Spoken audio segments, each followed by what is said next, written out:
States office out with an estimate of the civilian casualties resulting from Putin's war in Ukraine over the past year. The UN only counts deaths which its own monitors have verified, but UN access to many parts of Ukraine is limited. In Mariupol, which suffered a brutal attack by Russian forces, the UN has verified around 2,000 deaths, but it also has anecdotal evidence from Russian prisoners of war, one of whom told UN investigators the Russian soldiers were ordered to collect at least one truck full of bodies per day in Mariupol, and that there was no problem doing that. That's BBC's Imogen Folks. Taiwan's president has met with a delegation of visiting U.S. lawmakers. A Taiwanese leader pledging to boost military cooperation with the U.S. That's something that's bound to anger communist China, which claims Taiwan as its own. News and analysis, townhall.com. A lawsuit against YouTube will be heard by the Supreme Court. The lawsuit is from the family of an American college student who was killed by Islamic State gunmen in Paris in 2015. The family of Nohemi Gonzalez claims that YouTube's recommendations helped the Islamic State group's recruitment. At issue is how broadly a law written in 1996 shields tech companies from liability. The law is credited with helping create today's Internet. The High Court is taking its first hard look at online legal protections as the industry faces criticism from both the left and the right. Keith Peters reporting. Home Depot investing $1 billion in wage hikes for its U.S. and Canadian hourly workers. The Atlanta-based home improvement chain says every hourly employee will get a raise starting this month. The investment will also ensure that starting pay is at least $15 an hour in all markets. More on these stories at townhall.com.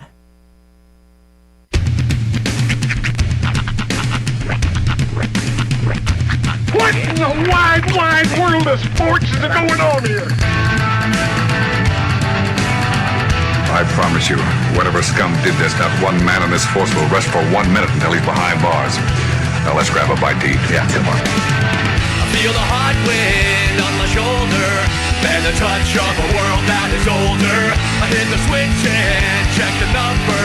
I leave it on and then I slumber. I hear the rhythm ringing through it. Flamenco guitar and cumbia music. I hear the talking of the DJ. The travel listen, what does he say? I'm on a Mexican radio.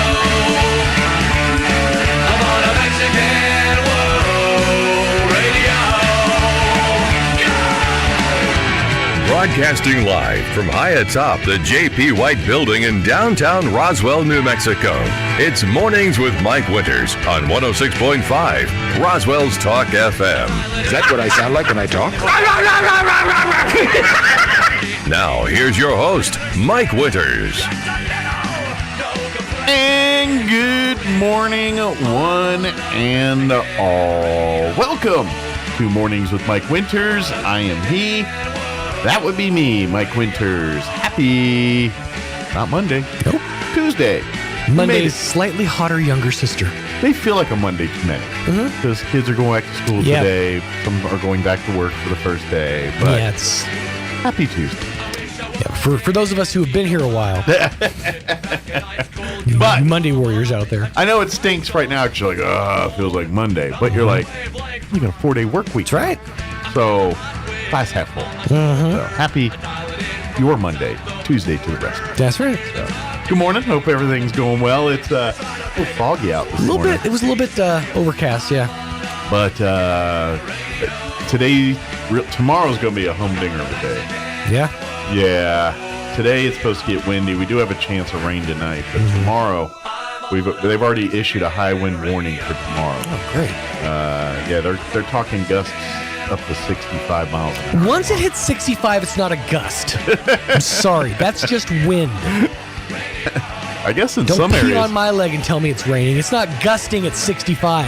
That's a burst. Yeah, gust. But because I'm guessing a few more miles per hour and you get into hurricane force winds, right? 65 miles an hour is interstate travel. I mean, that's the speed that Sammy Hagar can't drive. Like, physically can't drive it because he can only go 55. Let's see. That's 10 miles faster than Sammy Hagar can go. Well, that was back then when they've upped speed since Sammy sung that song. That is true. There's a spot in Texas where the speed limit is actually 85.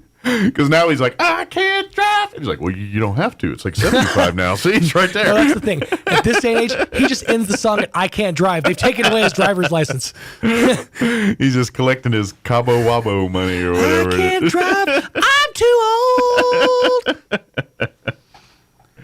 Yeah, I think that's what he does now. He just lives in Mexico and Kicks it at Cabo Wabo. It takes his Cabo Wabo tequila money. And, Heck yeah. And he did some.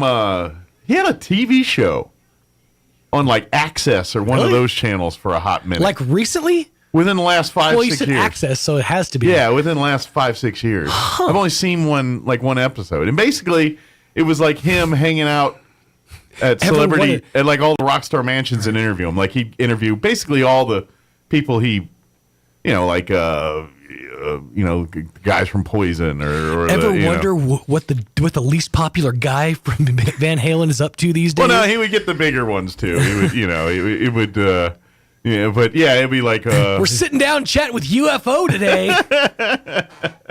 Well, that's like, do you ever see? And I've never actually watched an episode, but what was that channel? Palladia, the channel that like spun off of VH1. Oh yeah, they used to do a show called Live from Daryl's House. I don't know, maybe they still do. It's Daryl Hall from Hall & Oates. Yes, and it was just a concert series. The Sammy Hagar show is like that, but instead of singing, it's interviewing and hanging out and. Like, check out my pool, man. That show was uncomfortable. It's like Cribs meets interview show kind of thing. But anyway, it was. I only saw it one time. I don't even know how many episodes there were. I just was flipping channels, and there's Sammy Hagar with what's his name from Poison? CC? No, Brett. the main Brett Michaels. Okay. Him and Brett Michaels were gallivanting I don't know why around. CC was the first one that jumped into my head. I think they were gallivanting around Brett. I guess he had a home in Arizona at the time, or maybe still does. I don't know, when they were walking around it. Doing all that. So. But anyway, I have no idea if it's still a show, but I was like, hey, there's Sammy Hagar. Whoa, he's the host of the show. Happy Tuesday, everybody. Went down a Sammy Hagar slide there. As one does. Let me give you the rundown for today's show. We're going to replay a couple interviews this and next hour. Peggy Boland joined us yesterday from Camp Invention. That is coming up in first week of June. Now's the time to sign up your kids and all that. Yep. Did you get a pen? No, I didn't get a pen. I got a pen. I did an interview too. She didn't give me a pen. Boom! What the? That's a cool pen. It's got a carabiner on it. And it's multicolored. 4 colors. Peggy, I am disappointed. Look at this, Camp Invention. You know what? This needs to be said. Everybody saves their good gifts for Michael Winters. Everybody saves their good gifts for Mike. I think I brought that in. That was yours. The frog. Everybody saves the good gifts for Mike. Doggone it. Good to be the king. Good to be the king. That's my flex. That's the one flex I got. I get full free gifts. Long may he reign. Well, even from the boss's wife, I didn't get a Christmas present. You got the Bob Ross set. Hey. People like me just a little bit. The difference between ordinary and extraordinary is that little extra. Now they're like, oh, this is cheap junk we got for free. Mike likes this stuff. You take it. No, I'm just kidding. Mike's into bric-a-brac. No, people just, because I think that's a cool pin, though, it's dude. because I display all this stuff, and I thought people like, it is good. It's just because you know what you could do with this? You'd be like, I gotta go. Right. Bam! Clip the pin. Thank God I'm already married. That was a smooth clip, too. I know, right? Because that was sexy. That was sexy. Lift, fat roll, hooks pin. Yeah, thank God I'm married. Ladies. We'll save that for the salacious hour. That's right. At 9 o'clock. Shoo, I got to peel them off me. Wait till they see my ruler protector. What was that? I can't remember what it was from, but it might have been Saved by the Bell, but they were selling pocket protectors. Nice. Yeah. To protect your pockets, pocket protector. Yep. Why don't they just buy better pens? Honestly, I have not had a pen burst on me in like 30 years. Granted, I don't carry one in my pocket very often. This is true. Yeah, I guess, I don't know. I just hang out in places where I know there's going to be pens available. I mean... And I've always been mostly lucky when a pen burst, because it didn't really burst. It just kind of, like, you ever had the one that had the ink snake come out of it? Oh, yeah. Yeah.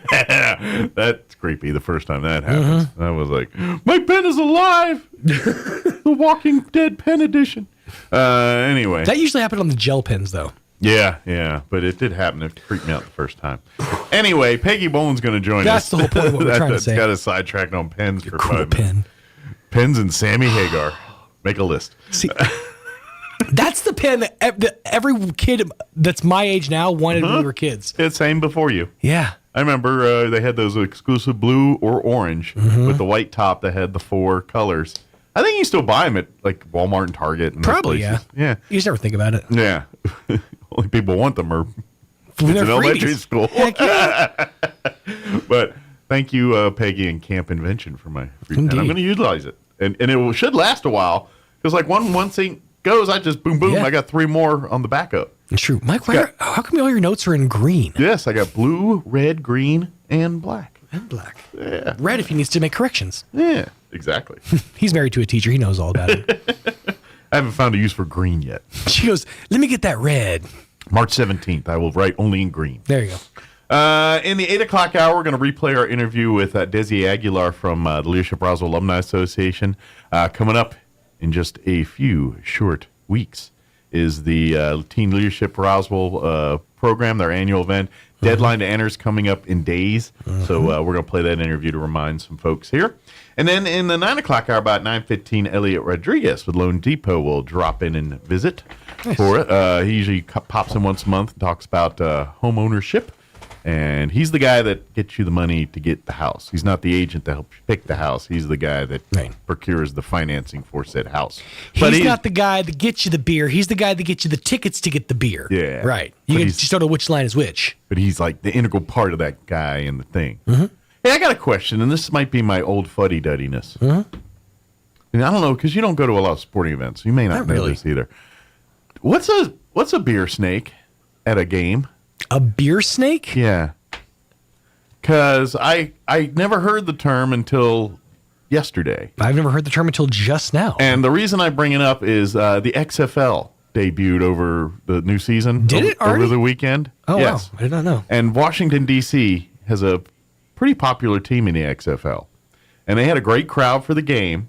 But apparently they started throwing lemons on the field when the security broke up their beer snake. Huh. Okay, well, this says a beer snake or cup snake is the stacking of numerous plastic beer cups to form a snake. Beer snakes are most commonly found at sporting events that are played out over many hours, such as cricket. Some snakes have been reported to media as being up to 175 meters long. So it's just a stack of okay. Well, DC, they have a tradition at the Defenders, or whatever they're called. Defenders, yeah. Of a beer snake. And I guess security broke up their beer snake, so they threw all their lemons on the field. Did they just come with lemons? I guess maybe some of the drinks weren't actually beer; they're alcoholic, and they had lemons in the drinks. Maybe, but these are whole lemons. Are you seeing the story? Well, I'm looking at there's like a still from the video. And it just looks like whole lemons on the field.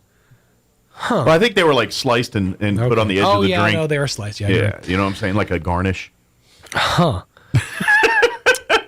I didn't know that. But I didn't know what a beer snake was until that. Boy, they really did that pretty quietly. Yeah. I mean, for all the pomp and circumstance that The Rock was hoping for, he didn't make a big deal out of it. And he also debuted on Elimination Chamber weekend. That's a dumb move. Well, the most shine I saw from it was the fact that they shut down a beer snake at a game. Was it shown anywhere? Like televised? Some games were, not that game. I know like Fox and like ESPN were showing games. Okay. I didn't see a DC game on here, but yeah, they were showing games on TV this weekend. So, but anyway, yeah, I just didn't know what a beer snake was. I'd be curious if it's the same XFL as like its first or maybe even second iteration. Like, do they put the ball in the middle of the field and the players rush the ball? The teams are the same. Well, the teams are the same, but like, are the rules the same? Like, do they still have like they have weird rules, like the shootout at the beginning where they put the ball in the middle of the field and both teams rush it? I don't know. I'd be curious. I never watched, but maybe I'll check it out this weekend. Yeah, it might be worth a watch. I mean, I'd like to see a Defenders game. Yeah. Like DC Defenders have a pretty good following. They're as teams go in the XFL. I think they're one of the more affluent franchises in the league, and this started pre-COVID. They when XFL got a little run. Yeah, And them and like Houston and maybe one or two other teams were kind of the premier teams. Right. And then COVID hit and everything went south. And then now they're kind of resurging it again. So we'll see. I don't know. But anyway, I learned me a beer snake. That's neat. That was my thing from all that. You know what? I'm learning just now that myself and the kids in my 4th and 5th grade Bible study when I went to church when I was a kid. Yeah. We used to make communion snakes. I did not know that was what that was until just now. Me and like 20 of my friends, after we got finished with communion, we'd stack our little cups. There you go. We'd make the snakes out of it. You started a tradition? I didn't know. This snake in remembrance of me. Who knew? So I never got cups. They just put in my mouth or... Oh, yeah. You were raised like Episcopalian. Yeah. Right? I drink directly from the cups. I didn't get little Which cups. seems super sanitary. Like, I don't think the priest was up there turning the cup slightly so that everybody had a fresh rim. I used to Gene Simmons that thing. I was like, like I didn't want to get my lips on the thing, so I just Gene Simmons down there. You're a man that didn't mind getting stained. I'm kidding, of course. Yeah. It's so funny, and I know you got an interview to get to, but it's so funny if you look at the pantheon of communions and how different they always all are. Like I was raised when you get that little, it's like just a wafer cracker that you didn't have to chew, it just melted on your tongue, and the little shot of Concord grape juice. Yeah. But then I went to church here in Roswell when I first got here, and you go up and they had this big loaf of bread, and you tear a piece of bread off and dip it into the juice, and that's how you did it. I kind of like that. It's cool, right? I feel more substantial. There's another one I went to that they gave you. It was like a kit. It was really? it was like a little cup of juice. Okay, that sounds like a COVID thing. And it might have been. And then the wafer was on top, wrapped in plastic. Okay. So it was like an all-in-one, like an MRE. It was like a communion Lunchable. It's just there's a whole industry behind communion like deliverance. Yeah, I ain't gonna lie. Again, I went to Episcopalian church. Like at the end, I'm pretty sure the priest always poured heavy because like he always had a good gulp of the wine after, like, you know, because we clean up the kit down there, you know, when he's done the communion, and then every time he had to finish the bowl of the chalice of wine, and so he bottoms that sucker every time and then clean up. But I'm pretty sure he poured heavy to make sure you got himself a good old gulp every time. And I don't think we use grape juice. It's just like, I don't know. Episcopalian, I think they did the wine. Yeah, in a cup. You're going back to your seat. You're like, caught a buzz. No, it didn't know that much. Although I think the priest might have a little. He was feeling no pain. It is 20 minutes after 7 o'clock. Let's go ahead and get you up to date on the weather.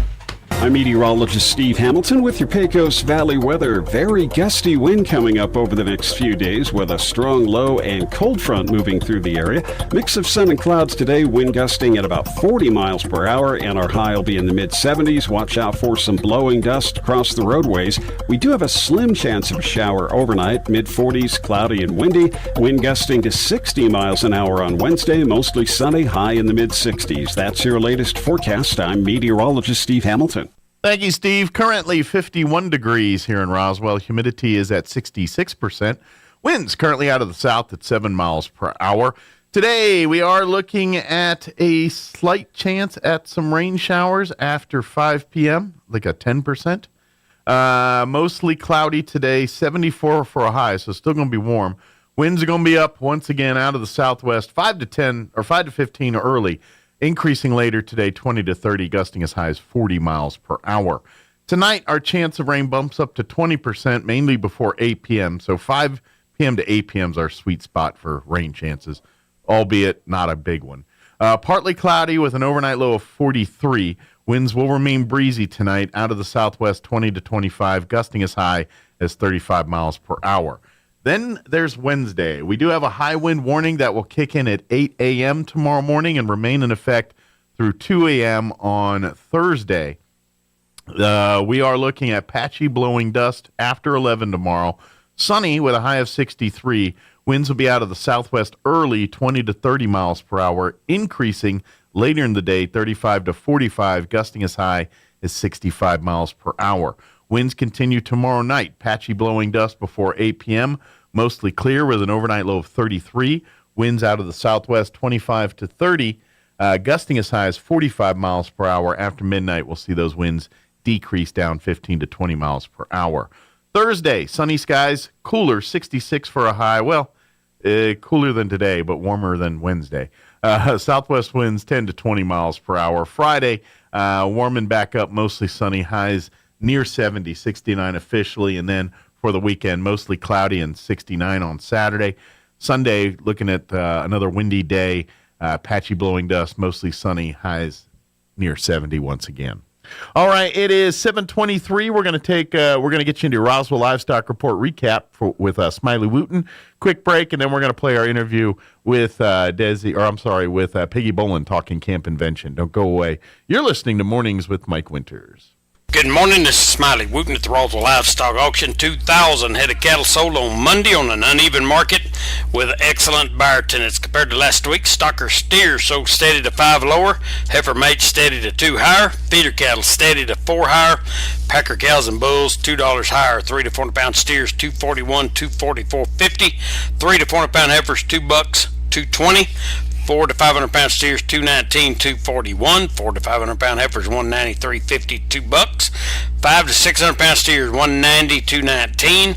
5 to 600 pound heifers $182.50, $193.50. 6 700 pound steers $177.75 to $190. 6 700 pound heifers $162, $182.50. 7 to 800 pound steers $166, $177.75. 7 to 800 pound heifers $154, $162. Packer cows $90 to $102. Canner and cutter cows $70 to $80. Packer bulls $1 to $113. Feeder bulls $88 to $97. Top half the cow calf pairs $1,350 to $1,650 per pair. Top half the bred cows $1,200 to $1,575 per head. Don't forget about the 32nd annual Roswell's Brangus Bull and Female Sale and Southwest Ranch Horse Sale coming up this coming Saturday the 25th. For more information and online bidding, go to xitwesternproductions.com. We do appreciate the business. Hope to see you at the sale. This is Smiley Wooten, Roswell Livestock Auction. Pecans are a big deal here in Chaves County. We have some of the biggest orchards in the country, and lots of us have pecan trees in our yards. Hi, this is Jim Gill from Roswell Seed Company. Whether you have one pecan tree or 1,000 of them, this time of year, every pecan tree needs fertilizing. So come see us at Roswell Seed Company, and we'll get you fixed up with the right fertilizer for your pecan trees, so that next year, your nuts will be big and beautiful. And that's all I'm going to say about that. Here's a Mornings with Mike Winters fun fact. Did you know you share your birthday with at least 9 million other people in the world? Your birthday isn't feeling so special now, is it? Here's Mike Winters. And good morning. It is 7:23, and joining us in studio, I lied earlier. My brain just went one direction, and then Desi popped in and said, "What are you doing?" Joining us in studio this morning, President of the Leadership Roswell Alumni Association, Desi Aguilar. And good morning. It is 20 minutes after 9 o'clock, and joining us in studio this morning, back talking Camp Invention, Peggy Boland with us this morning. Good morning, Peggy. Good morning. How are you? Doing great. How about yourself? Pretty good. Good. Well, it's hard to believe. I know. But it is that time of year again, Camp Invention, which is a camp that Peggy's been spearheading for many years. I'll say it's like 15 years now. It's somewhere in that ballpark. And it is back for 2023. It's going to be happening June 5th through the 9th, and it's going to be at First United Methodist Church again this year. So back 2 there. 2 years in a row. Yeah, back to a great facility there, and thank you to First United Methodist Church for being home for Camp Invention once again here. But they're a great place. It's a great place, yes. And they do a lot of great stuff for the community. Besides being a church and helping people and all that, but they're a very a great community partner for a lot of things around town. So yes. But for folks that aren't familiar, give them an explanation of what Camp Invention is all about, and talk about just exactly what the kids do at Camp Invention. All right, so Camp Invention is a STEM camp for kids, and it's for kids entering kindergarten to entering 6th grade. There's a middle school component and a high school where high school kids can get involved, parents can get involved. It's a huge camp. Absolutely. It's a national camp. There's over 1,400 in the nation. It is sponsored by the National Inventors Hall of Fame. Yes. Hence the shirt. Yes. And And it is just an amazing camp, STEM camp, hands-on. They're innovative. They invent, of course. They problem solve, team building, everything you'd want your kids to do. Obviously, with the Inventors Hall of Fame, and they're all about creating and making and pushing the envelope and progressing with technology and science and math. And so they create this camp to basically create the next invention, the next inventors, the next scientists, the next mathematicians, the next rocket scientists out there. Yeah. And so they invest back in by having these camps nationally. Like Peggy said, each, just about every corner of the country has a camp within driving distance of it somewhere. We're lucky. It's going to be right here in Roswell, right about 2 blocks from where we're at right now. Right. And there's not too many in New Mexico. Yeah, there really isn't. We're very fortunate about that. There's not a whole lot here in New Mexico. No, there's not. And again, like you said, it's kind of geared for elementary and then some into the early middle school age. But depending on, they have like a CIT, a LIT. LIT is what they call them. But they used to be called CIT. Yeah, you've been doing this a long time too, Mike. Yeah, but and that's for your kids that are a little older than elementary school, but like middle school, and they can serve as kind of camp counselors. Where they get to learn and participate in the activities, but they're helping the actual camp counselors do the projects, keeping kids wrangled, and doing all that kind of stuff. Right, the high school and college kids, the leadership interns. So if you have an interest in that, you can sign up. But of course, if you're an elementary school child, we'd love to have you spend the day. It's a day camp. You'll go. You'll come in the morning, go home at evening, and then it'll be all week. And then Friday, we want to get the last day of the camp. We want to get the parents and everyone to come, and they'll kind of have a big. We don't do that anymore. Oh, that's not even a part of it either. Okay, see, I'm again getting back to the. I know. But it's a week long of where they're doing the stuff for the camp, and the parents get to come and see all the projects and see all the cool things. Yes, that these kids all get week to long, do. the kids are taking theirs home. Yeah. Which is really cool, except for this little dude. This little guy is different. But each camp, each year, they kind of, and is it always 4? It always seems like it's 4 different little projects that they work on throughout the course of the week. And they kept that consistent. Yes. And the cool part is, regardless of how old they are, it's taught to that level. So if you have the younger kids, first graders, they're doing the same things as the 5th graders, but it's just a less advanced or it's something age appropriate. And so the 5th graders, the older kids are still working on the same projects, but they may be learning it from a different angle, something. So the cool part is, if you had a child that came as a 1st or 2nd grader, come back for 3rd, come back each year through the 5th grade. Everyone is different. Yeah, the projects that they're doing this year are completely different than the projects they did last year, and vice versa. The year before, those are different. But they all tend to pick areas where they focus on different, some might focus on space or that kind of thing. One might focus on earth science or something like that. Each project kind of focuses on a different lesson or a different thing that they could teach. So that being said, let's talk about this year's projects. What are some of the things the kids will be working on this year at camp? All right, so the first one is called Mimic Bot. Okay. And campers transform their own robot, and this is a robot. Yes, that's the starter one. The starter one, that's right. The starter one into a one-of-a-kind stuffy. Okay. And then take their creation home to inspire more original ideas. Nice. So this is a Mimic Bot. And what's really cute about this is it comes with a little body. This actually pops off. Okay. But this goes over the body, the plastic body. So some assembly's already been done on this. And then the little arms, they can attach those. There's markers so they can draw on it. They come with little googly eyes. Oh, nice. This is hair. The hair is awesome. Or whatever. I say, it kind of looks... It doesn't have to be used for hair. It could make it, I don't know. Because it's pretty long, so you could wrap it around it. You could... Yeah, give him a shaw. You can use part of it for the hair, part of it, I think my robot would have a mullet with that. That's just what but that's me. So, I mean, so the creativity is going to be awesome with this. They can use pipe cleaners and put things on there. It's endless. They learn to create, think outside the box and do what they want with. But at the same time, they also learn the mechanics of, what, and obviously again, appropriate to school level. They get Right. while they're creating these little robots, they're also teaching the principles of how that robot works, and all that good stuff. So yeah, it's a art and craft project with some science in it that you know what I mean? Yeah, they get to see the mechanics of how the robot works and the whole thing, and then so it's a mimic bot. So is it like learn your behavior and mocks you? Just scares the living daylights out of you? It does that too.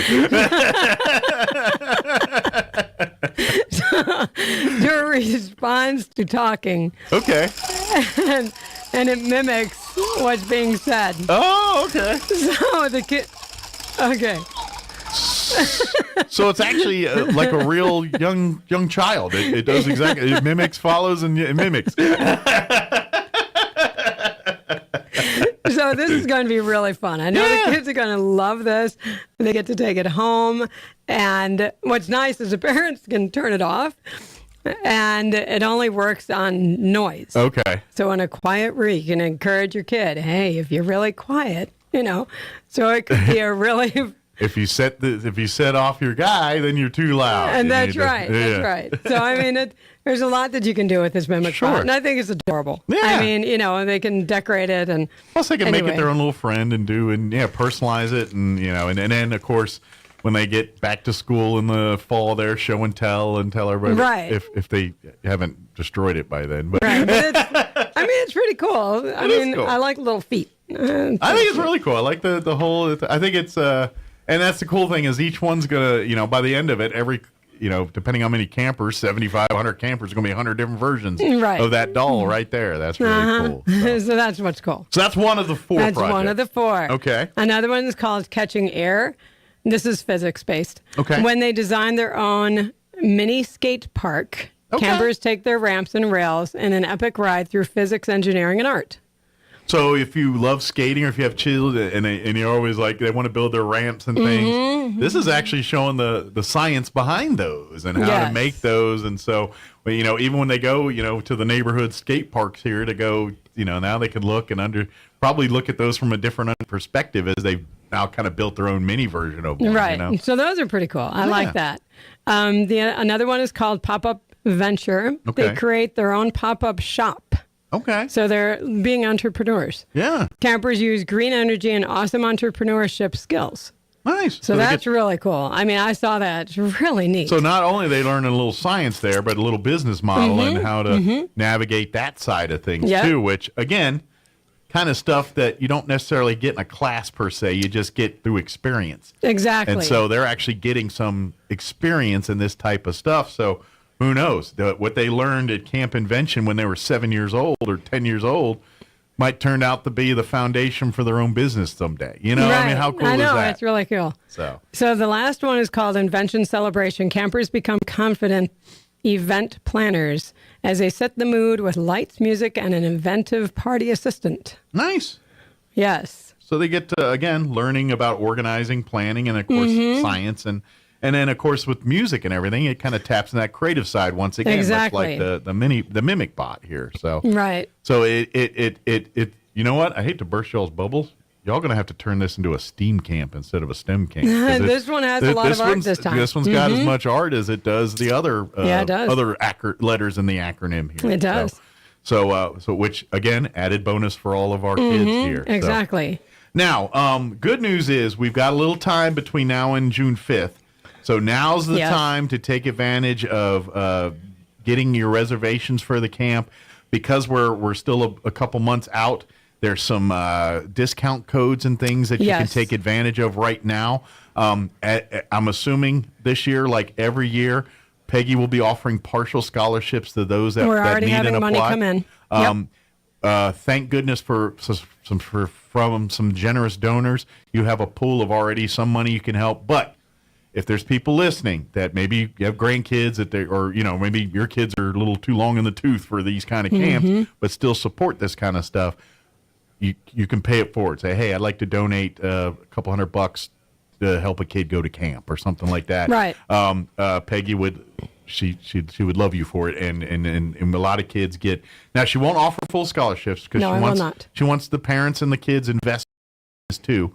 So, but if you need help, call Peggy direct. We'll tell you about that here in a little bit on doing that, and then we'll set up. But everyone else that just kind of want to go to camp, you can go actually right now to invent.org and register today. There are some discount codes. If well, right now the $25 off is for anyone, and it expires March 30th. And the name of the camp this year is Wonder. Okay, so it's Wonder. So the code for the camp this year is Wonder25 because it's $25 off. Wonder25. Gotcha. The cost of the camp before any discounts is $275. Okay. So it did go up a little bit, and we do have extended. And the camp runs from 9 to 3:30. Yes. Okay, every day. And each, like, we talk about the price of the camp, all of that, the 4 projects and everything that covers the cost of all of that, and then all of the things that go on during the day at camp that. I think then they get like a shirt or something. Yes, they get a t-shirt. All that's part of that fee. So that's why, you live in the world just like we all do. Everything else is more expensive nowadays. Yes, unfortunately, it costs more to build a camp like this right now. Right, so, but they send us like 40 boxes. I mean, we get tons of materials. And like we said, if don't make money the hurdle here. If you have a kid that we'll figure out a way to get the money taken care of. One way or another, we will. Most of the money taken care of. Well, we'll get you. I mean, every parent's going to invest, but we don't want money to be the reason why a child can't go and enjoy camp convention. So we're going to make sure that's not the problem. Right, and we do have extended day hours, which we've offered in the past. Sure. And that starts at 7:30 a.m. and goes till 5:30 p.m., except not Friday afternoon. That's the last day of the camp. Right. Yeah. It's an additional $100. So in case you need that. Yeah, and that's great for if parents, because the camp starts at 9 a.m.? 9 a.m. Some of us have already been to work for 4 hours by 9 a.m. So if you want to bring your kid in early, and the good news is it's not like they're just sitting staring at the walls until 9 a.m. They're doing camp activities. They're doing things that are separate from the camp, but are part of the camp. It's an added value type thing. Exactly. And then, of course, then after camp, they're going to be around a little while, and that gives you more time to get off work and get home and pick up your students, your kids, and things like that. Exactly. So for an extra really fee, nice. We can stay a little longer, and if you don't have arrangements to have your child taken care of before or after camp, it's a great option. So again, reach out to Peggy, and she'll talk. And again, you can go to event.org and sign up for the extended or the. Now, what about LITs? Do you sign up through invent.org for that too? Okay. Same. They're $100 off. Okay. Automatically, and I don't have scholarships for them. Gotcha. But those are the middle school kids, so they're at $175. So that's not a bad deal. And there is a limited number of positions available. Obviously kids too. There is a hard cutoff. What's the number this year? Like 140. 140. They can't accept more than that just because that's how many materials, supplies, everything they've got for 140 campers. So that's the ceiling. Now, we'll get you in. Don't get me wrong. But what I'm saying is, don't wait till June 4th to decide you want to go to Camp Invention. Because now my numbers are already up. Good. Yeah. That's it's awesome. more than last year by about 10. Awesome. Which is good. So that means that Early people bird are jumping on it. Yeah. Mm-hmm. And because they've known this camp. I mean, this happens every year. And this is with you doing zero promotion, zero anything, really, other than saying there's going to be another camp this year. And you've already got 10 people saying, you know what I mean? Yeah. You haven't really hit the hard promotion yet. You've already got kids, a higher number of pre-registered kids than you've had since last year. Well, I'm grateful because the RASD has now put these in the schools. So they're getting the word out. They're getting the word out. And the private schools, and I'm trying to get the word out like on the radio and wherever I can. Mm-hmm. So I'm really thinking that this year we're going to hit the 140, before June 5th. So let me ask you this. How are you on volunteers and everything? Could you need more staff yes, to be a part of this? Always. Because obviously 140 campers requires a lot of adults to make sure all the moving parts move the way they're supposed to. Right. Making sure everything happens the way it's supposed to. And it's good. I mean, this camp is, like I said, we've run It's a well-oiled machine. It is. But it does take people to move everybody around and navigate. So. Right. And I already have my assistant director. I have my teachers. I have, I'm going to reach out to them. Yeah, I'm getting, not yet. I haven't reached out to them yet because high school kids, they plan for tomorrow, not for, 4 months from now. I got you. So, but I'll be reaching out to them sooner than later. Okay, so be on the lookout. Expect a call from Peggy here pretty quick if you're part of the camp in the past year. But right. reach out to her if you'd be interested. It's June. Now, for the staff, I'm sure there's a lot of planning and meetings and things leading up to June 5th. Not too many. Not too many? Okay. No, I But your commitment will be that week of June 5th through June 9th. We always set up for, beforehand. Sure. We spend the day setting up. Sure. And imagine if there's any training or anything for any of the staff. Right. And all a lot that, of it's online, though. Okay. And then I do meet with my staff at least once. Okay. I've already met with my teachers once. So there's a little bit of commitment prior up to, but the main commitment is that week at camp. Oh, yeah.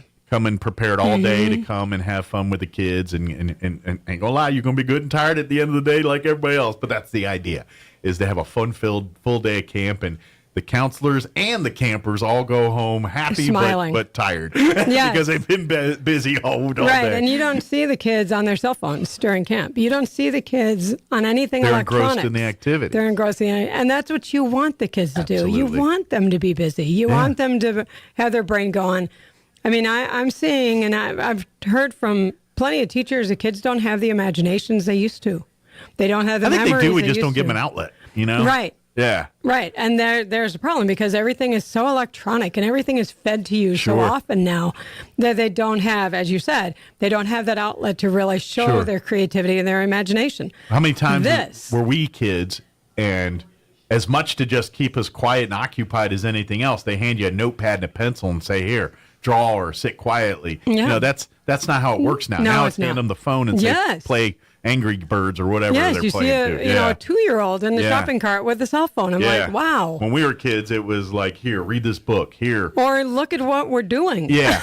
Yeah. But even like the stuff they gave us to keep us quiet while the adults worked was engaging things to our brain, not something mindless we just stare at for an hour. Exactly. And that's and it's a blessing and a curse in some ways, because we do want the technology, and at the end of the day, we're teaching these kids to create these next level of the things that we're talking about here. But at the end of the day, you till it's no different. You can't be an amazing scientist and create the most amazing thing if you don't understand the foundations and the principles of how you got there. Right, exactly. I mean, you sure, people stumble, it's like musicians. Yeah, everyone stumbles into a great song once in a while, but the people that study music and study the notes and study how the notes work together, they're going to be the ones that have a better chance of creating a song than someone who just was in the shower one day saying, well, that kind of works. You know what I mean? Exactly. And so that's what I'm talking about. It's creativity, but creativity with an education to back it, and that desire. And that's where Camp Invention, I think, excels, because it hits them with the science. It hits them with the formulas and the things that are the basic foundation for everything in science. But at the same time, it says, all right, it's not about X plus this equals this. You know this, you make this. It's like, you want to see how that rocket went to the moon? Let me tell you, it's a bunch of series of little things put together to make this. It's how many breakthroughs and inventions were on a rocket ship? How do we get past this hurdle? How do we get past this hurdle? That, when you watch like the Apollo program and how we went from conceptual to a man standing on the moon, which is amazing. It is what the heart of what Camp Invention is. What the people, the groundbreakers, the engineers, the scientists, everyone, the mathematicians, everyone. It's all this that they were, imagine if they had this as a kid, something like that. Oh, I know. How much further could we be? And it's, so that's my point, is if you want to see humanity go to the next level and see what the possibilities are, start by sending your elementary age kid to Camp Invention and let them sit here and make mimic bots and skate parks and do all that kind of stuff. And hopefully it sparks an interest. And then 20 years from now, we're hearing about them part of some team at MIT that's designing something, or they just created the next commercial product we all can't live without. That's what this camp's about, is creating that next generation of people that are going to solve the problems that we're trying to solve today. Right. And what's nice is because of the generous donors that we have in Roswell, and Roswell is filled with, these people are amazing here. I'm able to get kids to go to camp who normally wouldn't be able to. I mean, financially, a lot of people can't. Absolutely. It's a rough time right now. I don't know about you, but $275 is a big ask. For, what is that, like 2 dozen of eggs right now? Yeah, right. You can almost feed a family 12 with a 12-pack of eggs with that. So, I mean, things are very expensive. And that's where I come in. I can really help out some people. And when the money's gone, it's gone. But I've normally raised a good amount of money. You've squeezed a lot of turnips and got some blood out of them. I have. And so, I'm always grateful to be able to, when parents call me and say, I really can't afford it. Well, let me help you out. Let's see what we can do. Let's all work together. That's just great. So all over town. I mean, not just, the people who can afford it. I can get the people who can't afford it to go. Absolutely. I also think this is a testament, when you're talking earlier about why the numbers are up already for this year. And part of it, obviously is because the content of the camp is amazing. Right. But the other part is that part where, there's a sense of belonging here. It doesn't matter what these kids come from or how affluent or not affluent or what school or what church they go. It doesn't matter. We're here to learn science. And when, that's a beautiful thing when that happens. So please, go to invent.org, watch the videos, read all the different reviews and the different things about the camp. When you go to invent.org, and then you'll see a little thing that says find a camp near you, and then you click that link, and then you put in your zip code or Roswell, New Mexico, or whatever. And it'll pop up. All the camp information will pop up, all the links you need to sign up, all the videos and information about exactly what the campers are going to be doing that week. It's all right there for you to watch and check out at your leisure. So you can then make a decision and say, hey, this is something I want my kid to be a part of here. Now, like I said, if you get all this done this month and get your registration in before March 30th, you can use that $25 code, the Wonder25, in the code there and save you $25 off the price. Now, I tell you, they're going to offer codes a little later. But there's one now. I mean, that always is happening with there's more than one child, siblings. Yeah, absolutely. But the discounts are going to get less as we get closer to the event, not more. So the best you're going to get as far as discount codes is the earlier the better on that. Yes. But like you said, there is also multiple. So if you got more than one child that you want to send to camp, there's discounts for that too. Because if you have 2 children, you put in the code SIBLOVE, like sibling, SIBLOVE30.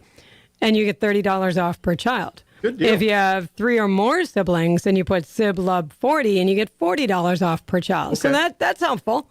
And those are good throughout camp, or are those good? Those do not have expirations. Okay, so they're good the whole time. But if you want to save $30 or $25 for an individual, then you need to do the Wonder 25 code before March 30th. Right.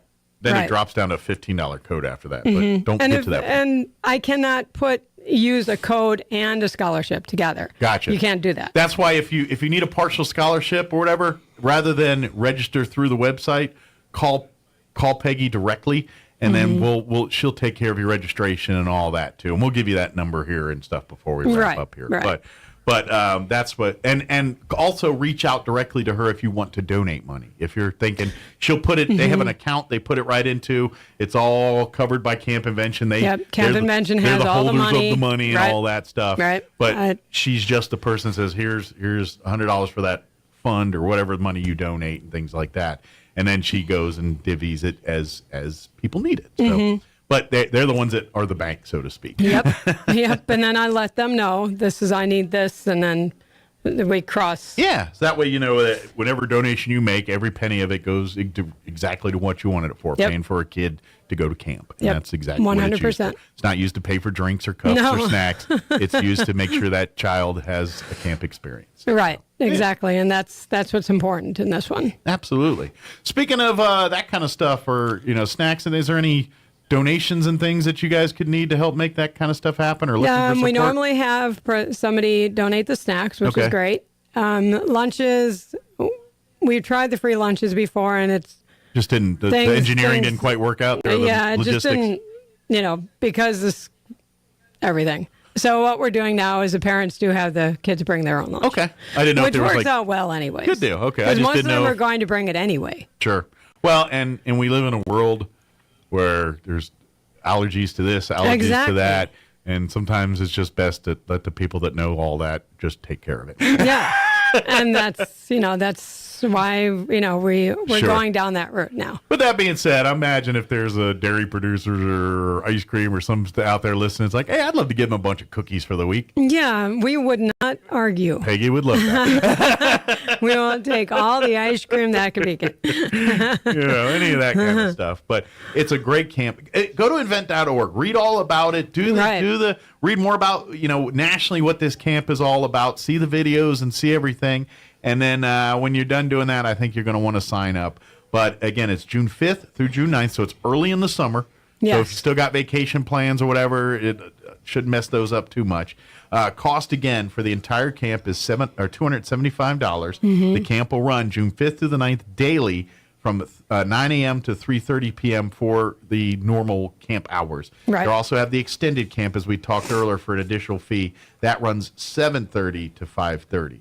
How that works because of that one. If is the earliest you can bring them is 7:30, but Correct. you can bring them at 8 or at 8:30 if that Yes. works better for Yes. you, and you can pick them up at 4:30 or 5 Right. instead of 5. You don't have Right. to drop them off at 7:30 if you're not Correct. ready to. Correct. It's just that's the earliest you can drop them off, and that's the latest you can pick them up. Right. But if you can do it a little earlier or later, I'm sure they would appreciate it. Right. Otherwise, the doors open at 8:45. I Exactly. mean, we don't open it earlier. Some parents want to drop their kids off earlier. I'm like, I'm sorry if We you got haven't program. signed up. Yeah. I mean, we're getting ready. Sure. We're preparing for the day. Yeah, you've got work to do. Yeah, we've got other things we need to do. And tending to children at that moment is not something you have time for. So Right. You have people that are doing it. Right.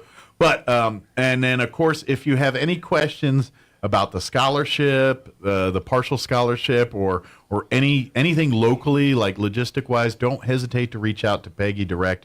You can always shoot her an email, which is pbolin2016@gmail.com. The letter P, BOHLIN 2016@gmail.com, or call her direct 575-420-9955. And I'll give you those again, too, here before we go. But if you have any questions, if you want to donate money for the scholarships, you need a partial scholarship, you have questions just in general about the camp, and I have a child, because I'm sure you get a lot of, I have a kid with this kind of need, can we adopt to that or whatever? Yeah, those kinds we of do things. what we can. Yeah. This is not a school. This is a camp, Sure. a week-long camp. Absolutely. But, kids, so my child has to have a medicine at a certain time. Can we make sure that happens? And Well, we can't administer yeah, you medicine. can, but Right. we can make sure The parent can whoever come and give the medicine. and give them the medicine. Right, because we personally, But liability and everything. if there's those kind of issues, then Oh, yeah, we'll we do the work workaround around- to make that. Right. But call Peggy direct to get those logistics worked out. Right. Preferably earlier rather than the day of and everything else when she's got 800 other things to worry about. But anyway, that's the number direct. And then, of course, again, this is for students in kindergarten through 6th grade. Entering kindergarten, entering kindergarten. 6th Yes, grade. entering. Right. So if they're pre-K right now. So if they're going to be in kindergarten Next year. in the fall here, then they can come on down. And like I said, if they're going into 6th grade here as well too. And then like I said, if it's past that, then they can be a part of the LIT program, and that goes up to high school. Right, and entering 7th to entering 9th grade. Yes. But if they're in high school right now, then they can be a leadership intern. Yes. And if they're in college right now, they can be a leadership intern. Perfect. So if you're interested in doing that, again, go to invent.org and read up on it, or call Peggy direct, and she'll be happy to explain what you're expected to be doing when you're doing it too. Right, and I've already had some people reach out to me regarding scholarships. Good. I mean, this camp is known. This camp, and people... It's been going for 15 years now. It's got a following. It's got, it's on people's radar now, and they're very, and obviously, because they've seen the results from this camp, they're signing up back year again. Right. There's so many repeat campers, kids that came as kindergarten or first grade. I remember you. Yeah, coming back 2nd, 3rd, 4th, 5th grade. So, and again, that's the great part about the camp. If you went last year, it's a whole new camp this year. Right. And if you went 2 years ago, it's a whole new camp than it was from 2 years yes, ago. None of these are familiar. I mean, I was like, what is the... Yeah, like I said, you've been doing 15 years now, and you've seen 15 different years of projects every time that you've never seen. They're all unique and everything else, It's really a great program to get kids involved into STEAM and STEM-related activities. So please check it out. And I know in years past I've been saying with COVID, we really have to play catch up getting these kids, and we're still there. We're not, we're better off than they were a year ago, but we still have kids that aren't at the levels they should be yet. And things like this are that much more important to help make sure that gap is filled. Right, and having camp at the beginning of the summer gives kids things to do during the summer. Absolutely. They can get ideas off of this. So Absolutely. When they're done at Camp Invention, then go hang out at the library or go hang out at, some of the other things that are going on and do their things too, Right. Summer school or whatever. So. Right, and the kids do get a break in the middle of the day. I mean, they do have games. And these are elementary age kids. We understand their attention spans and things aren't what humans are. So yes, no, there's plenty what humans. Or humans. Yeah, that's not what I meant. Adults are. There's a slip of the tongue. My apologies. Then the adults are that they get all that. Yes. After hanging out with a 2-year-old all day, you start pulling your hair out after a while. But, yes. But that's the great thing. It's a great camp. Come check it out. invent.org/camp. You can go and sign up and register and read all about the camp. Don't forget, if you register between now and March 30th, you can save $25 off that. And of course, don't forget the Save 30 or Save 40 by doing Sib Love 30 or Sib Love 40. If you have 2 siblings or 3 or more siblings, you can save additional money on having multiple children sign up for the camp there. Right. And there's no expiration date on those. They're good up until last minute registration. Right. But unless we don't have room. That's the other thing. They can't. And like you're saying earlier, you're already ahead in the numbers than you were in years past as far as pre-register scholarship things. Which is exciting for me. I'm Absolutely. like, yay! Which means there is a pretty good chance that we could cap this at 140, and that's it. So before June 5th. Before June 5th. So please don't wait till May. Don't wait till that. Get it done now. Get it done here in March or February still. While you can take advantage of all the codes and things, and then make sure for certain that your children have a slot in that camp. Right, exactly. Good deal. But I hope people reach out to me. If they want to, they can go to invent.org/camp. That goes directly to Camp Invention.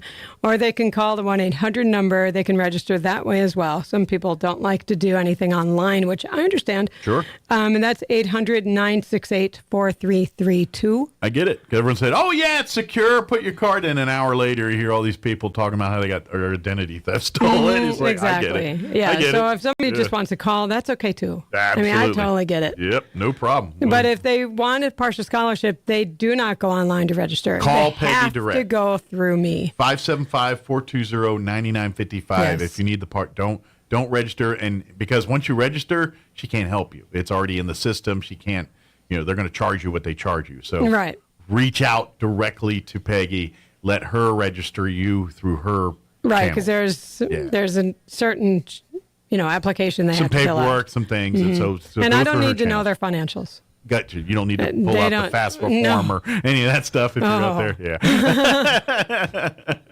No. Don't need tax records from the last 12 years. No, that stuff. I do not. Nor their firstborn. Good. I don't need any of that. Not yet. It's coming, though. No, I'm just kidding. Very good. Is there anything we missed? Anything we wanted to share that we just got skipped over or spaced over? I don't think so. I think we covered. I mean, Good you and deal. I have done this a long time, Mike. So yeah, we have. We're kind of veteran. You certainly are. And we've talked about this camp enough where I feel like I've almost camped there. It is. I don't think you've ever showed up at camp. It's during the weekday when I'm usually stuck here doing all good kind point. of stuff. I think they need to give you a break. I'd love that. Hear that, boss? I need a break. Well, as always, Peggy, appreciate the visit. Sure. We'll see you again soon. And, all right. Thank you. Again, invent.org. Go read all about this camp. Do it now while it's fresh in your head and before the camp fills up. So, good deal. Well, thank you, Peggy. All right. Thank you. We'll see you next time. All right. All right. It is 9:50. Mr. Trump plans a trip to the affected area tomorrow. On Wall Street, the Dow is down 418 points. More on these stories at townhall.com. From the creators of I Can Only Imagine comes Jesus Revolution. If you look a little deeper, if you look with love, you'll see an entire generation searching for all the right things, just in all the wrong places. Based on a true revolution. You're going to need a bigger church. Jesus Jesus Revolution. Rated PG-13. Some material may be inappropriate for children under 13. See it early February 22nd. In theaters everywhere beginning February 24th. Go to JesusRevolution.movie. America is giving away its inventions and technology to China. The Chinese Communist Party intends to surpass us and to be the world leader in innovative technology. The shocking new movie, Innovation Race, exposes the potential Chinese takeover of 5G and the internet, threatening America's economic and military security. Dominating technology means you dominate the world itself. Watch the movie, Innovation Race, now on demand or DVD at salemnow.com. salemnow.com. The woke agenda infiltrates publishing. Publisher Puffin has decided to rid the world of terms it deems to be offensive, and the books of Roald Dahl are being overhauled. In Matilda, a reference to a character turning white has now become quite pale, and Mothers and Fathers is now parents. In James and the Giant Peach, the Cloud Men are now called Cloud People. Augustus Gloop from Charlie and the Chocolate Factory is no longer fat. He's enormous, and the Oompa Loompas are now gender neutral. Prior to Puffin's word purge, Roald Dahl sold over 300 million copies of his books worldwide. Tasha Stevens reporting. Israel's president urging Prime Minister Netanyahu's coalition to seek dialogue and compromise after it pushed ahead with controversial judicial overhauls and a turbulent parliamentary session overnight. Critics say the overhaul will concentrate power in the hands of the ruling coalition in the Knesset. Townhall.com. From New York City comes a tale that really is for the birds. It's a story of an eagle owl who made good on his escape from the Central Park Zoo. Flacco flew the coop February 2nd after his enclosure was vandalized, but the owl never went far. A foray to Fifth Avenue. Police using yellow crime scene tape to block the area. The owl's little head on swivel, watching the crowds, and cops watch him. Then days of flying around the park, perched in trees and on the grass. Crowds taking pictures, but zoo officials had concerns about Flacco hunting on his own after living in captivity. So they spent time trying to lure him with bait and owl calls. Now zoo officials are suspending recovery operations, saying they'll keep a close eye on the owl's health for now. Julie Walker, New York. Los Angeles police making an arrest in the fatal shooting of a Catholic bishop in Hacienda Heights. Police say the suspect is the husband of the bishop's housekeeper. Townhall.com. Everybody wants cheap airfare, but where do you find it? You call low-cost airlines. Their prices are direct from the airlines, and they're so low you can't find these fares published anywhere. They specialize in cheap flights, discount hotel rooms, cheap car rental rates, and great package deals anywhere around the world. Wherever you want to go, they can help you get there cheaply and with a best price guarantee. If you want the lowest prices on your airline tickets or other travel services, call now. That's right, call. That's the only way to get these rates. Experts are standing by 24/7 to get you the cheapest airfare and hotel rates available. So don't wait. Call right now for the lowest travel prices anywhere and for great last-minute travel deals too. Call 866-755-5300. That's 866-755-5300. Again, that's 866-755-5300. Call us right now.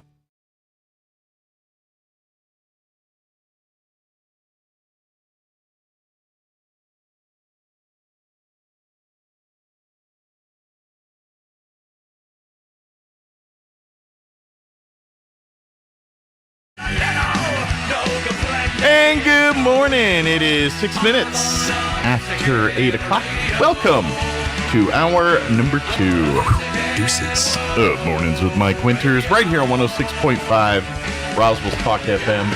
Happy Tuesday. Yes. Welcome to it. Hope you're having a good day. The truest of all the days. Not so bad outside yet. The wind hasn't got the whipping. Oh, but it'll whip. That's what they're saying. That's right. We'll watch it whip and watch it nay-nay. Mm-hmm. You'll still do that? Any whipping and nay-nay There's going on? not as much nay-naying. People still whip. That's it still comes up. You don't really see nay-naying as much. Man. Of the two dances, that was the least popular of them. Because the whip is just whipping. Mm-hmm. Nay-nay, you got to do a whole thing. Yeah. So, yeah, the whip was much easier. But can you even do these moves like anymore without being ridiculed? No. In a dance floor? Without being called, without hearing, okay, boomer.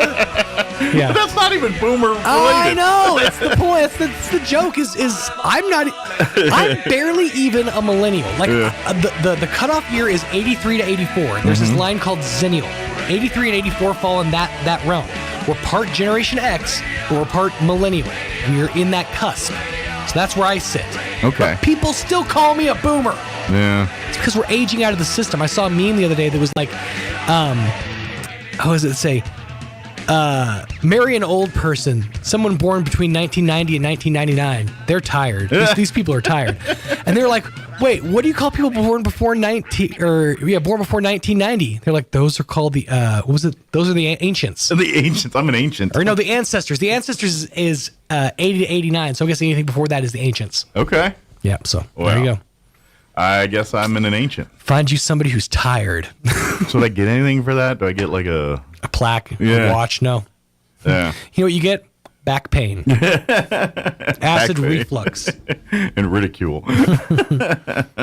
Oh, well. Mm-hmm. I wonder what's going to happen when this generation starts thinking like us. Like they're going to hit that point where as they get older and they realize that what we did when we were in our 20s was kind of dumb. I've had that thought crystallized several times over the last calendar year or two, in that, what is this generation? The generation that's going around going fact or cap, what is this generation going to look at the next generation and say, my God, you people are immature. Like, because we were immature. Right. I openly admit, so was Generation X for their time. They had their, gag me the spin speech. Oh, yeah, we all had our stupid things. But my generation was the jackass generation. Like, I thought it couldn't get much worse than us hurtling ourselves off of cliffs with shopping carts. But wait, there's more. I was wrong. I was way off. Yeah. And then we all watched you as like, man, our future is bleak. Yeah. Yeah.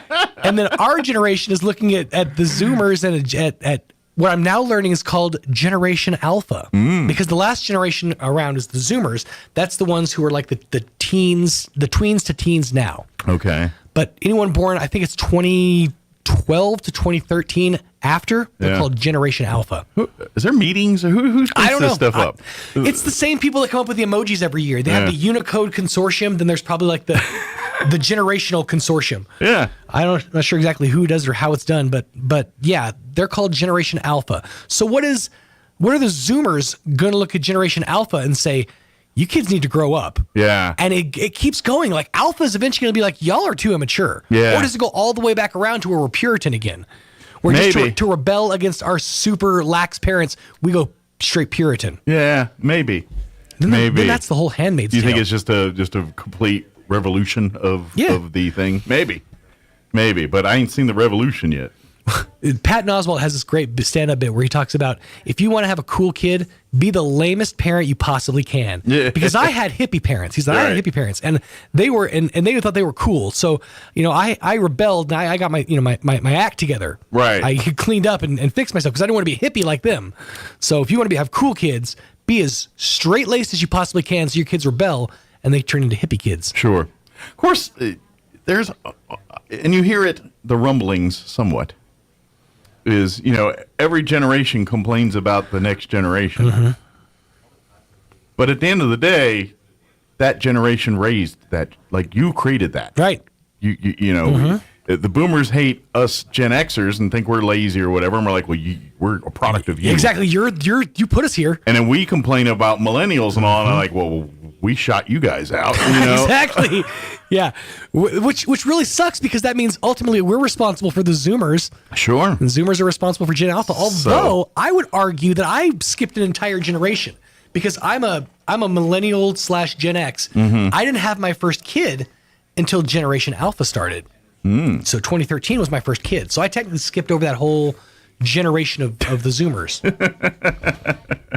So I wasn't responsible for them. I'm responsible for their mistakes. So you're for the hot mess. Yeah. I skipped a step. Exactly. So when you figure out, like, what are these people? You're the one who's going to be the one to raise that. It's my fault. Exactly. You raise the ones that are like, man. So technically the Zoomers dodged a bullet, because it's most of us just elder millennials that are responsible for the bad Generation Alpha of today. Yeah. Oh, well. Donna Oracion with the NMU is going to join us here in just a bit, and we'll get an update from her.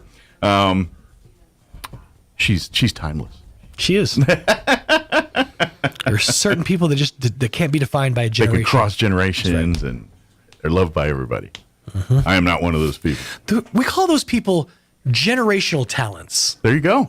Like Bob Hope. Bob Hope was definitely one. Of course, there's like 6 generations we just talked about. Who's Bob Hope? Well, I was literally talking about this with Roy the other day. It's like I pulled up and showed him the Michael Jackson halftime performance from the Super Bowl from, I think it was 1993. Was it that late? Yeah. I thought he was in the 80s. No, this was... Did he do a couple of them, I think? Did he do 2? I looked it up. They didn't start doing like halftime shows at the Super Bowl with celebrity like singers until the 90s. Okay. Matter of fact, Michael Jackson was the first one. Okay. But I pulled this performance up to show him that there's not a single artist, a single singer, a single actor, a single person that could just encapsulate an entire group of people quite like Michael Jackson could. I mean, every walk of life, every genre of music you were into, that Super Bowl performance, I still get chills watching it. It was so good. And there will never be another talent on that level because it's been so diluted. Yeah. We have such a diluted palette of, I get my entertainment from here. I get it from here. And it's so all over the place that I don't think there will ever be that generational one human being that could snap his fingers and make a whole... Yeah, I don't think the talent there, like people physically having the talent to do what he did, yes. But yes, create the fervor. Yeah. That's what I mean. The Beatles, Michael Jackson, that those Elvis created.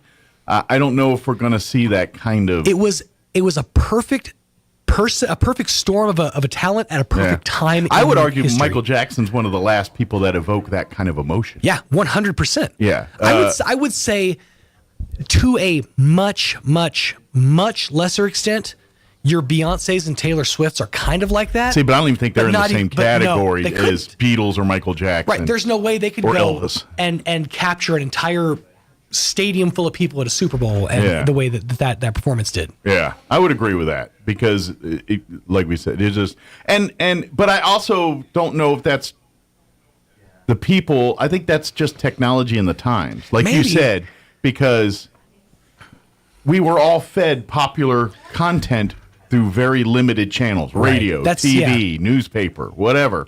Where now we're fed popular content through a bevy of things. And I think it's no different than TV viewership. You know, the reason why MASH got gazillions of people because there's only 3 channels to watch. Exactly. They will never be able to do that when there's 300 channels to watch. I'll put it into perspective.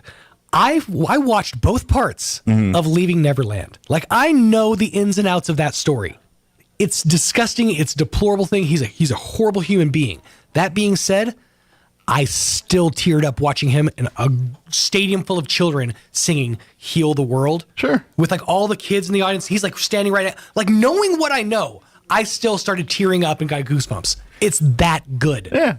And it was perfect time, perfect place, perfect talent. And in all fairness, I grew up in that time where I was the he was so popular and so liked that I was the angsty side. I was like, I'm not listening to that. I don't like it. I mock people who wear red jackets. You know what I mean? It was that whole thing. You know, I grew up kind of more in the anti that, and then rolled right into like grunge. You know, right? It was more popular to be the anti-popular.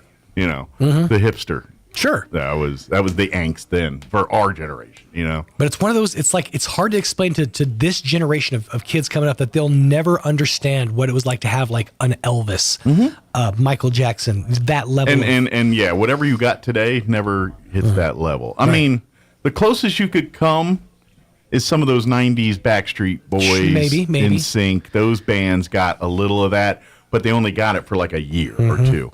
Elvis, Beatles, Michael Jackson, wherever they went Bieber for got decades. it for a quick second, too. Yeah, Bieber did, too, until people realized how dumb that kid is. Yeah, exactly. That's why, and kids, this is why we laugh when y'all say things like Kanye going to blow up this Paul McCartney did. I was like, you don't understand. Paul McCartney, literally, he was more famous than any other political leader or anybody on the planet at one point. Now, Now, understand, though, they're saying that as a troll. Yeah. They're mostly saying that to mess with... There is a generation of people that I think legitimately are just being... Oh, sure. lack of understanding anything before they were born. So, it is 17 minutes after 8 o'clock. Let's go ahead and get you up to date on the weather. I'm meteorologist Steve Hamilton with your Pecos Valley weather. Very gusty wind coming up over the next few days with a strong low and cold front moving through the area. Mix of sun and clouds today, wind gusting at about 40 miles per hour, and our high will be in the mid-70s. Watch out for some blowing dust across the roadways. We do have a slim chance of a shower overnight, mid-40s, cloudy and windy. Wind gusting to 60 miles an hour on Wednesday, mostly sunny, high in the mid-60s. That's your latest forecast. I'm meteorologist Steve Hamilton. Thank you, Steve. Sorry, I'm going to be the bad news bear because I'm going to give you weather that no one likes. Like sometimes you talk about snow and people, there's a sect of population, ooh, I can't wait till it snows. Talk about rain, there's a group of people, oh good, we need the moisture. But the weather I'm about to give you, no one wants or likes or has. My apologies. Currently 53 degrees here in Roswell. Humidity is at 64%. Winds currently out of the south at 8 miles per hour. There is a slight chance, a 10% chance of some rain after 5 today, and then it bumps up to 20 till about 8 tonight. But anyway, we got a slight chance of some rain this evening, late this afternoon this evening, but partly cloudy for today, 74 for a high. Going to be windy. Southwest winds this morning not so bad, 5 to 15, but later today increasing 20 to 30, gusting as high as 40 miles per hour. Tonight we're looking at a 20% chance of rain before 8 p.m., partly cloudy and breezy. Overnight low of 43. Southwest winds 20 to 25. They'll gust as high as 35 miles per hour at times. Wednesday, much worse. I'm sorry. No rain and wind. Matter of fact, we do have a high wind warning that will take effect at 8 a.m. tomorrow. That will remain in effect through 2 a.m. on Thursday. For Wednesday, patchy blowing dust after 11, sunny and 63, but winds are going to be out of the southwest 20 to 30, increasing 35 to 40, gusting as high as 65 miles per hour. Tomorrow night, we're looking at patchy blowing dust before 8 p.m., mostly clear, overnight low of 33. Winds continue out of the southwest 25 to 30, gusting as high as 45 miles per hour. We'll expect those winds to decrease down 15 to 20 after midnight. Thursday, sunny, a little bit cooler on the, little bit calmer on the winds, 66 for a high with southwest winds 10 to 20. Friday, mostly sunny, highs back near 70, 69 officially. Saturday, mostly cloudy, 69 for a high there. Sunday, more wind, highs near 70, but seeing more of that patchy blowing dust and all that. So maybe a bit of a respite Thursday, Friday, Saturday, but we're starting to roll into the spring winds already, I think. All right, it is 20 minutes after 8 o'clock. Let's go ahead and get you into a quick commercial break, and then Donna Arasone with Eastern New Mexico University Roswell will join us on the other side. Don't go away. You're listening to Mornings with Mike Winters.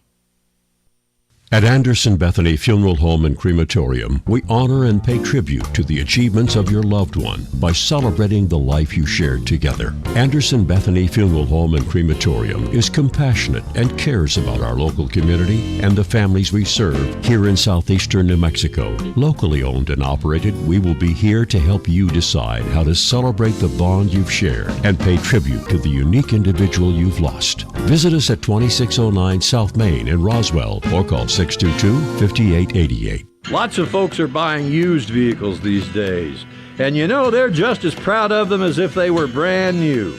And why not? The pre-owned cars and trucks at Roswell Ford look and smell brand new. And Roswell Ford stands behind every pre-owned vehicle with a 3-day money-back guarantee and a complimentary 90-day 4,000-mile warranty. Roswell Ford has more than 400 vehicles in stock, by far the biggest selection in this part of the state, with new Fords arriving all the time, so it only makes sense to come see us first when you're ready to start car shopping. Speaking of pride, our customers are just tickled with our mobile service van that comes to your home or work and turns your driveway or parking lot into a service bay. We can take care of routine maintenance like oil and filter changes, tire rotations, and battery service, and you don't have to be without your vehicle. Of course, some restrictions apply. For great selection and great service, you can count on your friends at the Tailgate Nation.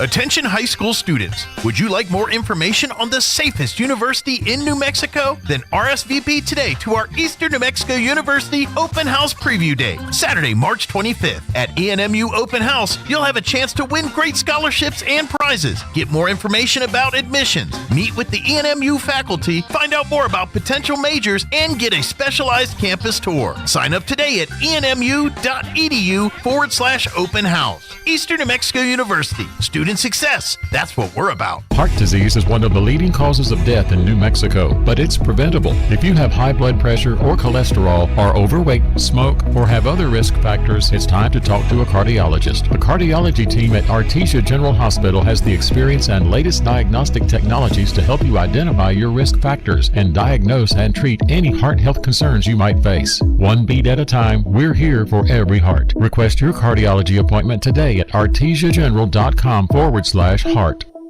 Have you ever met a single person in your life that enjoys paying taxes? No one does. If you can't sleep at night because you have a huge problem with the IRS, I've got some free advice for you. This service is strictly limited to individuals that owe the IRS $10,000 or more in back taxes. And if you qualify, we can guarantee that you won't be writing a big fat check to the IRS, or our services cost you nothing.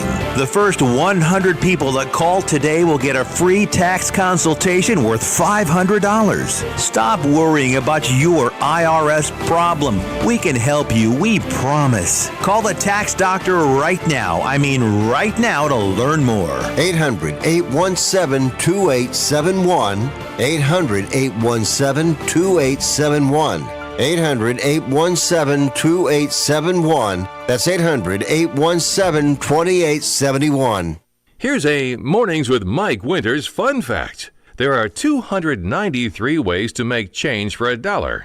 Try all 293 on the guy who keeps borrowing money from you. Here's Mike Winters. And good morning. It is 24 minutes after 8 o'clock, and joining us in studio this morning from Eastern New Mexico University, Roswell, Donna Oracion back with us. Good morning. Good morning. How are you today? Doing okay. We had a day off yesterday, so this is like a Monday. So it's like a Monday, so all the students and staff are a little bleary-eyed getting in. A little groggy, a little bleary-eyed. Maybe cloudy day. I'm guessing the cafeteria probably sold a few more pots of coffee this morning than maybe hopefully they other days. Stocked up on extra caffeine this morning. Especially if it's windy and everything. Yeah, but I know. Although if you get out there this morning before the winds, it might be nice to sit out in the campus. Actually, pretty nice outside. It's not bad if the wind wouldn't blow. But if you got study or work plans on the campus, maybe do it indoors this afternoon. So but this is true. You guys are kind of fully settled into the spring semester now. Yep, and kids we're over 2,000 students. Yeah, so we've got a lot of students. Kids, they're Summer all kids. getting into their classes and kind of settling into their grooves and things here. So. Yeah, and we keep adding things and changing things. We've got our student lounge that's being furnished and will be ready to open fairly soon. I think by the end of this month. Very good. So we've got a pool table in there. We're getting a piano in there. Oh, piano! Wow, class up the place. Yeah, really classy. Plus some jazz nights. Right, we can do dueling pianos. Dueling piano. We need two of those. We'll work on the board for a second do those piano. Computer pianos that you can do. Yeah. But video gaming and things like that we can do in there. We've got our veteran center, our food pantry is just a place to get away from schoolwork for a minute if you're kind of. Yep. We got to unplug for a minute and take care of you and then get back to studying. Or if you're looking to kill an hour between classes, and you can go in there and hang out and Yes, we're really looking forward to getting that space open. Our career center is doing a lot of workshops. They've got a couple coming up in March on resume and cover letter creation and learning to budget. Good deal. They've done social media branding. They've done headshots. Take advantage of all that. There's so many things that are kind of these extras that kind of enhance your learning experience on campus. And We're to be really honest, this is some of the things that when you get out on your own, you have to pay a lot of money for. You do, or go online and do a lot of research. Sure, a lot of extra work. And it's kind of like.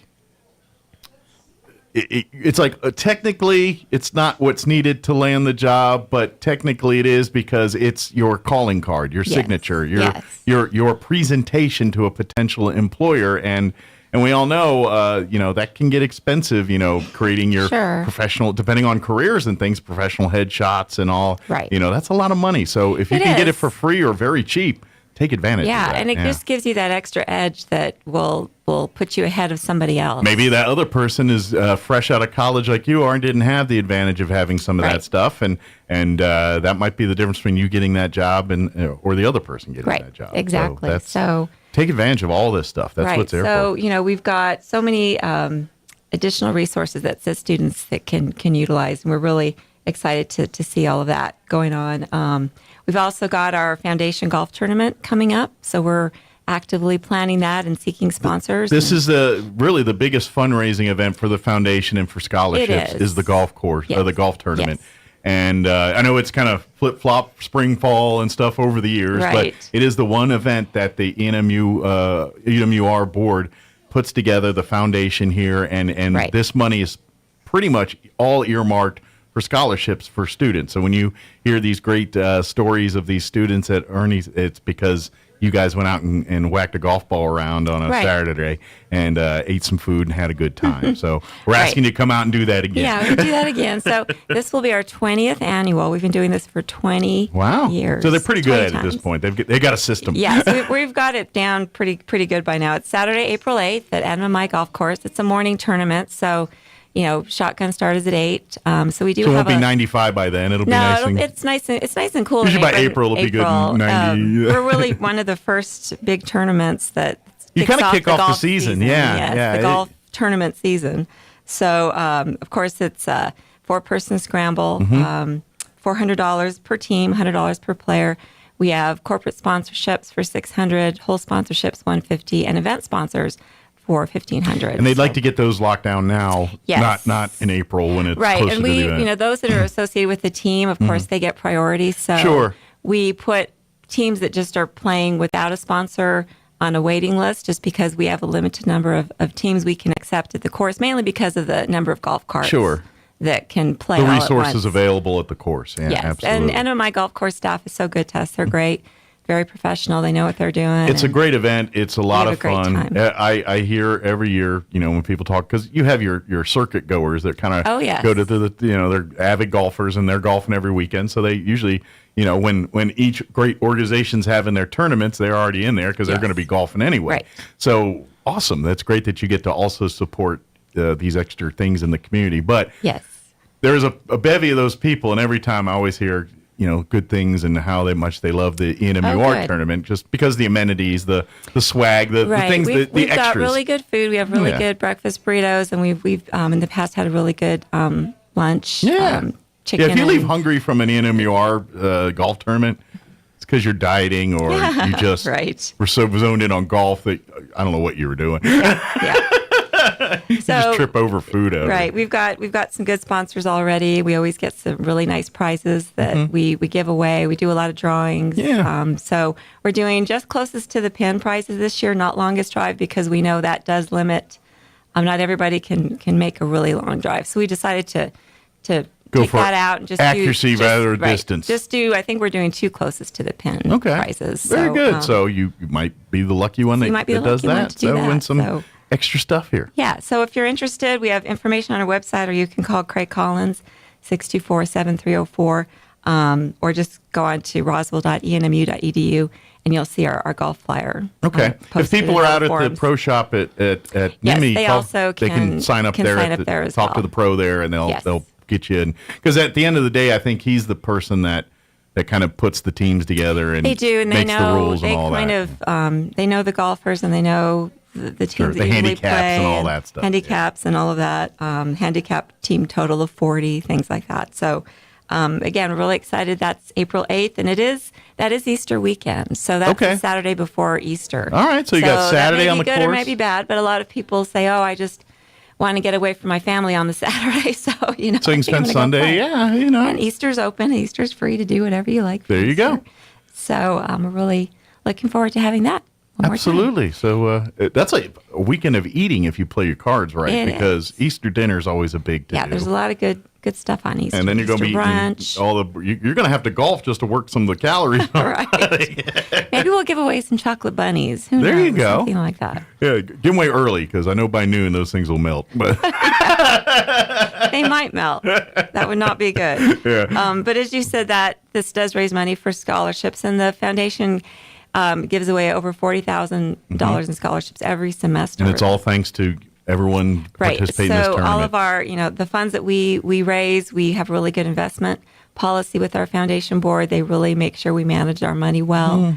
And all of our name scholarships, all of our memorial scholarships that we give away every semester are just, again, very well managed. John Hitchcock is our treasurer, and he does a great job with our investment committee, making sure that the funds we do raise and the funds we hold with the foundation they will keep us going for a long time. And it's really great because then you see the students that receive these, and every one of them, you go and you hear their stories and you hear the struggles and things they go through. Right. And this is really, for some of these folks, that difference between succeeding and being stuck in the rut of what they were doing before, right, or whatever was going on in life. And now they've got, because you decide to go and eat burritos and play golf, these students now have a future that basically the sky's the limit for them. They take it where they want to go, and that's a powerful thing. And so to be able to do that at a local level at this way, you're really impacting people. I know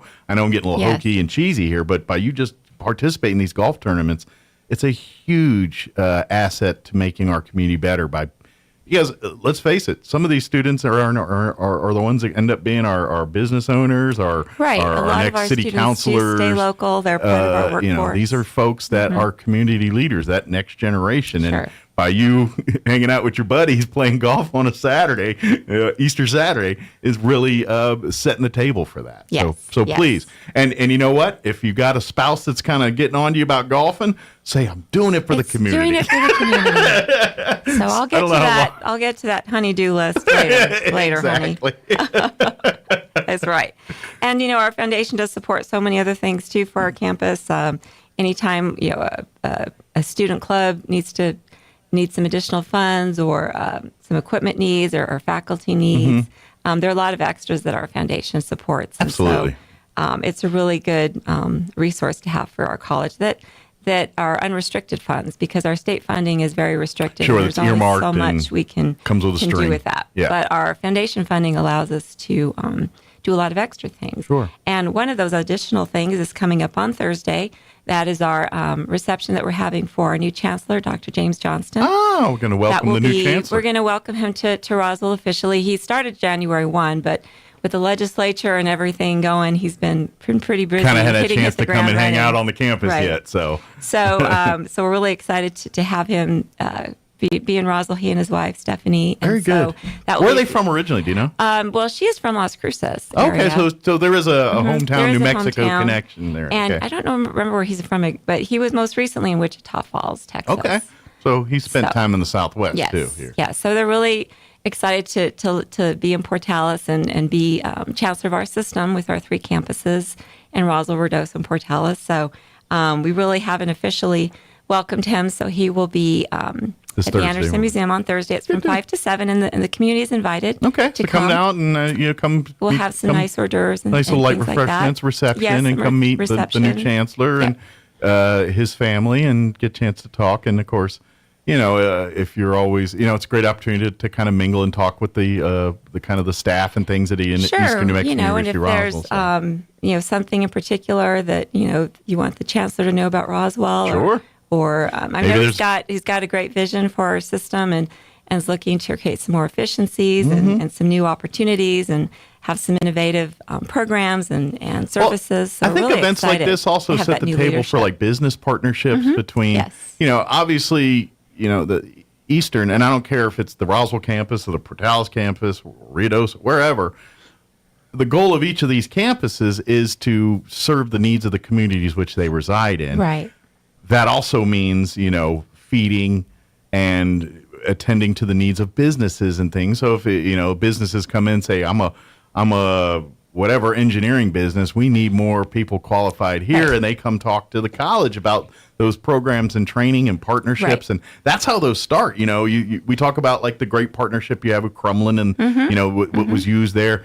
These things start at a cocktail or a welcome reception. Just an idea or that's how these things happen. So please come out, meet the new chancellor, and you know, and like I said, if you have some of these opportunities, you know, that's how you started on the process. You go there, and then and then if they like it, then they talk to people like Don and say, let's make this happen. Let's make it happen. Right, and it's true partnership, and that's what a community college is all about, is really partnering with the community to create opportunities and programs for our students and our workforce. So we're really looking forward to having some new leadership and what that's going to bring us. And with the legislature continuing, we have a lot of opportunities and funding that will be coming through the legislature this session. And to be honest, now that we're in the second month, right, kind of things are going to get a little more fast and furious. Actual legislation, you're starting to see votes and passes. Yes. It's not all getting your ducks in a row like they kind of been doing, each side's been doing for the last 30 days. Right, they've got to get some bills passed and some things done. So it's going to get fast and furious this next 30 days, that's for sure. Yeah, so I know our president, Dr. Powell, has been making many trips back and forth to Santa Fe the past few weeks and will continue to do so. Yeah, I think he's got a standing room up there. He has a standing room up there, and he's attending a lot of hearings. He's speaking in front of higher ed officials and legislators and legislators and Dr. Johnston as well, and Ryan Trosper and Rudoso campus. So these are the folks that are telling our legislators what's going on here and talking about our needs and you know, from the education level. And so they're taking valuable information to the people that are making decisions for it. Yes, so I hope they listen. So they're very busy this time of year as well. So we're really excited to have Dr. Johnston take some time to visit Roswell and meet some of our community and meet some of our staff. And I know on campus there's a work session for the College Board prior to the reception, so he'll be meeting with the College Board. Okay. And then so it's not all play; it's a little board. He has some other duties. And then on Friday there's a campus meeting where he'll meet some more of our staff on campus. Great. So he's going to spend a couple days kind of seeing everything. Yeah. So it'll seeing be nice. How the campus. Well, good. Well, we look forward to that, and who knows. Maybe you might meet him at one of our restaurants or something those couple days he's here. You never know. Get to see what Roswell's about. I'm sure there's a couple places like, all right, Chancellor, we got to bring you over here to get you a green chili fix or whatever. Right. So, of course, they'll have plenty of opportunities in Portales to eat green chili. Oh yes, I'm sure they're getting. And his license cruises, so I'm sure he's very familiar. Yes, for sure. Good deal.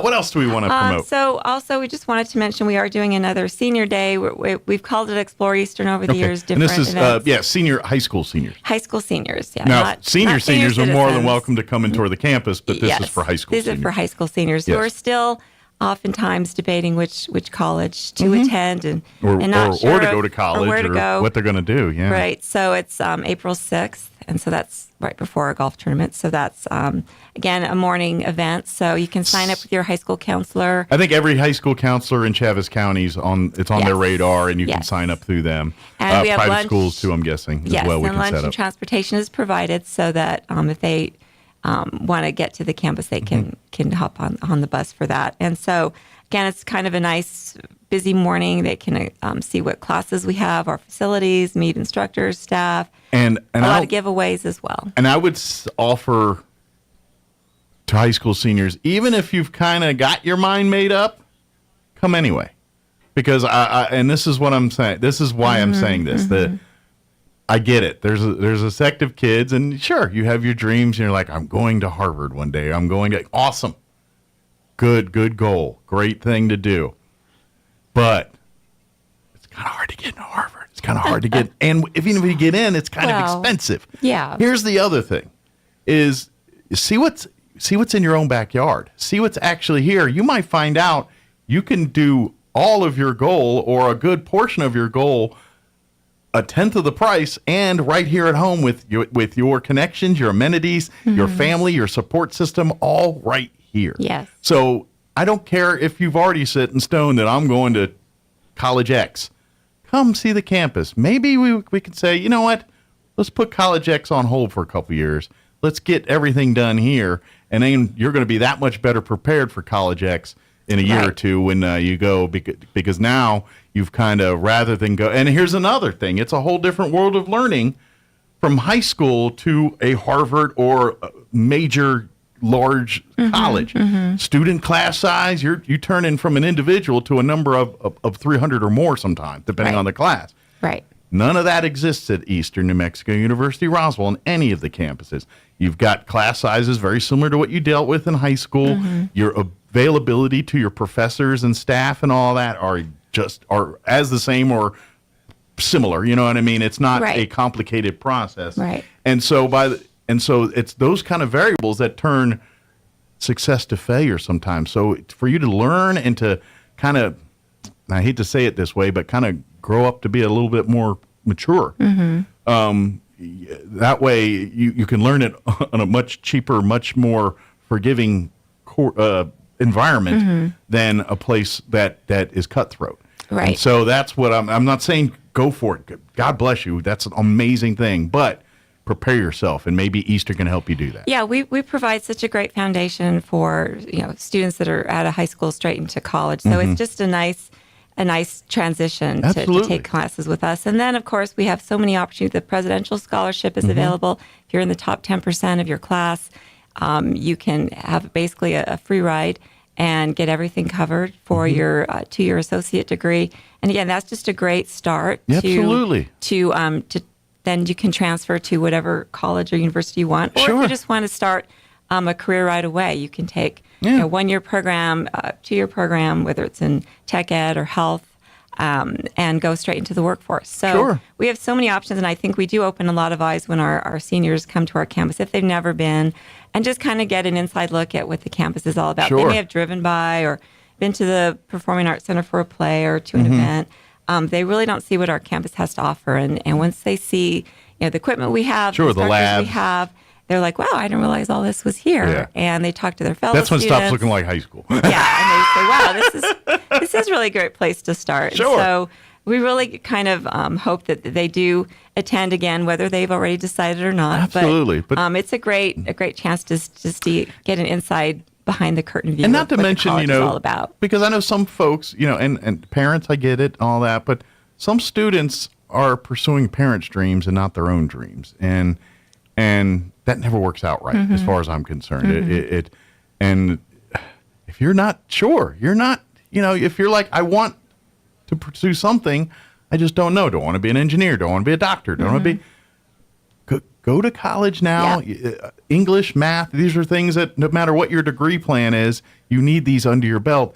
Get all of that out of the way, and then maybe let the career find you. You come there and you're like, well, I'm just hearing about the nursing program or the welding program or the drone program or aircraft maintenance. And I'm like, that's where I want to go with it. Or, I want to be a lawyer now. But I've got all my basics set now. I can start, pursuing the actual law class. Yeah. I mean, but either way, even if you're kind of like, you want to go in a direction, but not exactly where, let Eastern kind of help you find that niche a little bit too. Right. And so we hope that, parents that are listening can really, if their son or daughter is going, oh, Mom, I don't really want to stay home, but just think about the benefits and the things that you'll be missing if you, don't take advantage of what's right here. Absolutely. So I think it's a good option anyway, and at least give it a chance and really think about it before you dismiss it. Absolutely. Right away. So please sign up for the senior preview day. Yes, so that's April 6th. Every high school senior that has even the inkling of a desire to go to college anywhere,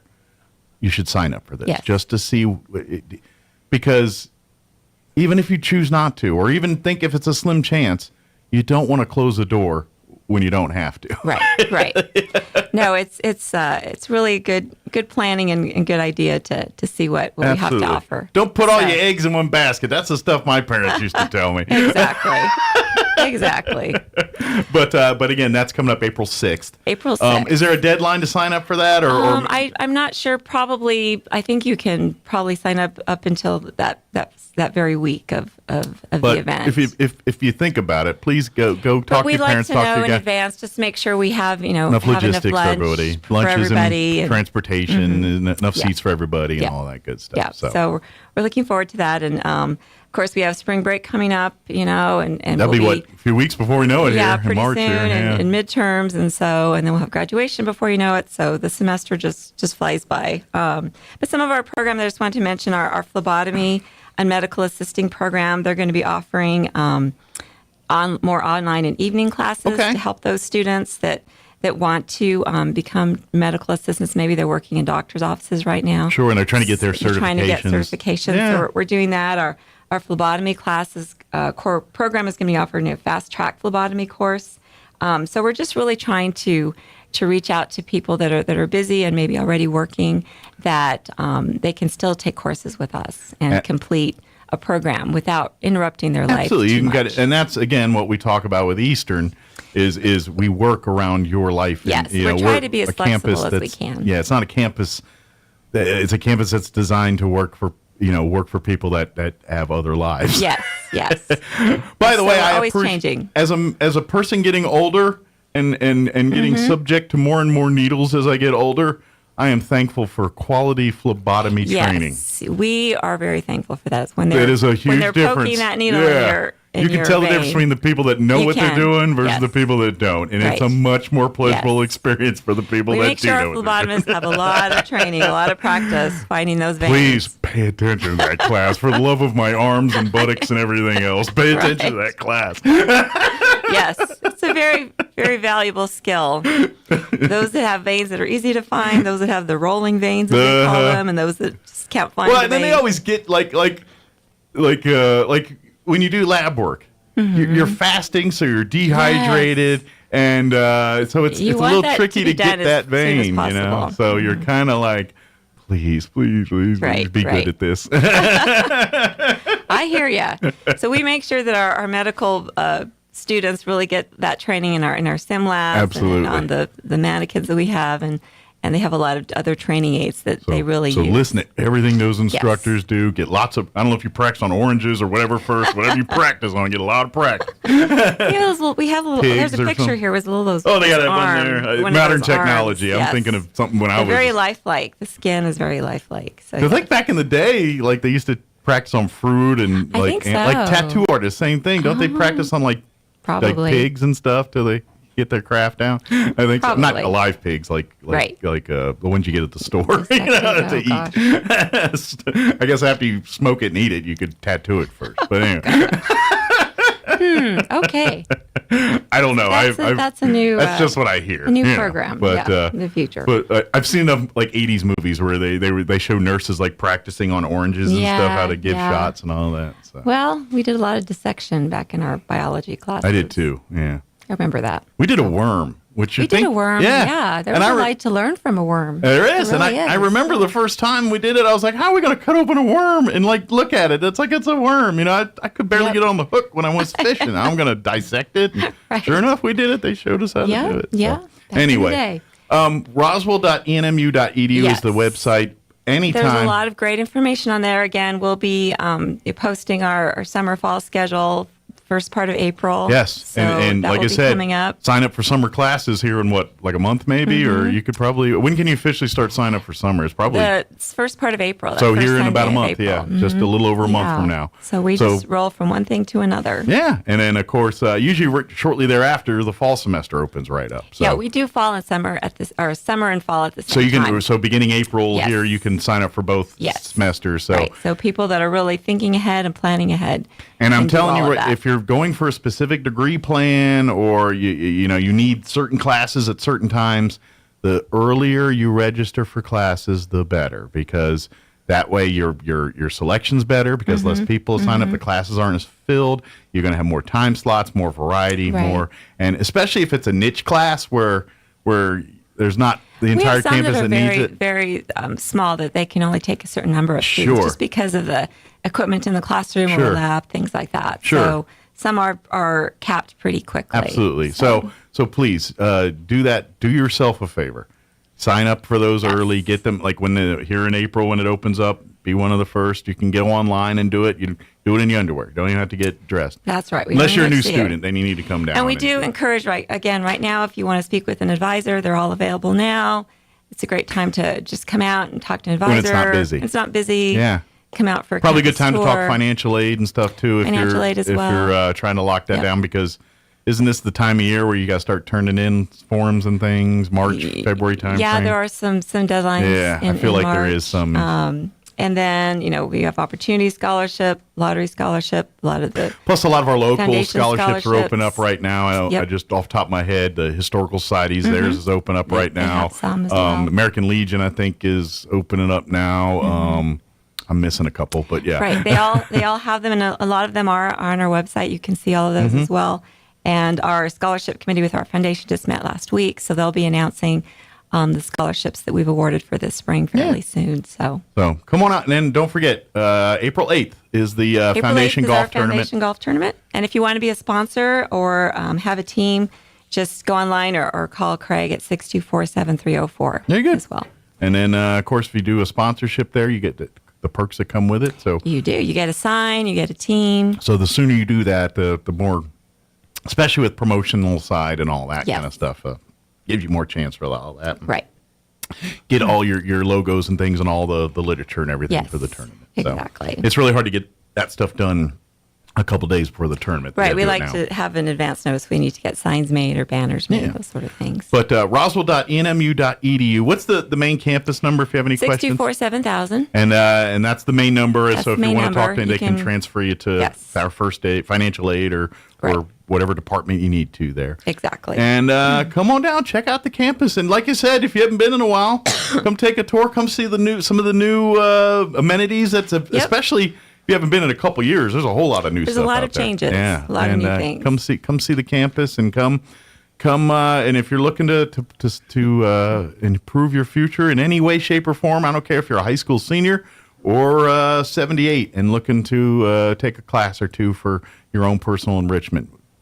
ENMUR has got you covered. That's right. We've got a wide range of ages of our students, that's for sure. Absolutely. Well, thank you, ma'am. We'll let you go put out the fires that have occurred since we've been talking. That's right. And we will see you next time. Okay, thanks, Mike. Thanks, Donna. It is 8:53. Let's pause for news and Wall Street Business Update. Quick break as well. Don't go away.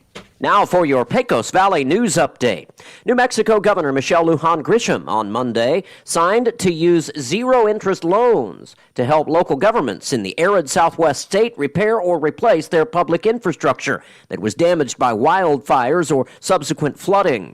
The law follows last year's historic Hermit's Peak and Calf Canyon blaze that exploded into the largest wildfire in state history. Begun in early April as a prescribed burn by the U.S. government, it grew into a monstrous blaze that blackened more than 530 square miles. The city of Carlsbad will use about $10,000 in grant money to install a new safe surrender box designed to keep infants safe. The boxes allow parents or guardians to surrender a child anonymously. The grant money was approved back in October of last year. Most recently, a baby was found dead in late 2022 inside a dumpster in Hobbs. 18-year-old Alexis Avila is charged with murdering that child. Her trial has been delayed to April. You're up to date. I'm Jared Zarello. I'm meteorologist Steve Hamilton with your Pecos Valley weather. Very gusty wind coming up over the next few days with a strong low and cold front moving through the area. Mix of sun and clouds today, wind gusting at about 40 miles per hour, and our high will be in the mid-70s. Watch out for some blowing dust across the roadways. We do have a slim chance of a shower overnight, mid-40s, cloudy and windy. Wind gusting to 60 miles an hour on Wednesday, mostly sunny, high in the mid-60s. That's your latest forecast. I'm meteorologist Steve Hamilton. With the Wall Street Business Report, I'm Bill Alexander. Markets in the U.S. were closed Monday for the President's Day holiday. On Tuesday, they'll open at their usual times. United Airlines said Monday that new technology will open up more seats on its flights so children can sit with an adult in their party without paying a fee, a type of charge that's drawn scrutiny from the Biden administration in recent months. The U.S. National Highway Traffic Safety Administration is asking Tesla for more information about one of its vehicles colliding with a fire truck in a fatal crash in the San Francisco Bay Area. The Cali Fire Department said that a Tesla struck one of its trucks that was blocking lanes while responding to an earlier accident. The National Highway Traffic Safety Administration has spent the last 18 months investigating how Tesla Driver Assistance System Autopilot handles crash scenes involving fire trucks and other first responder vehicles. For the Wall Street Business Report, I'm Bill Alexander in Washington.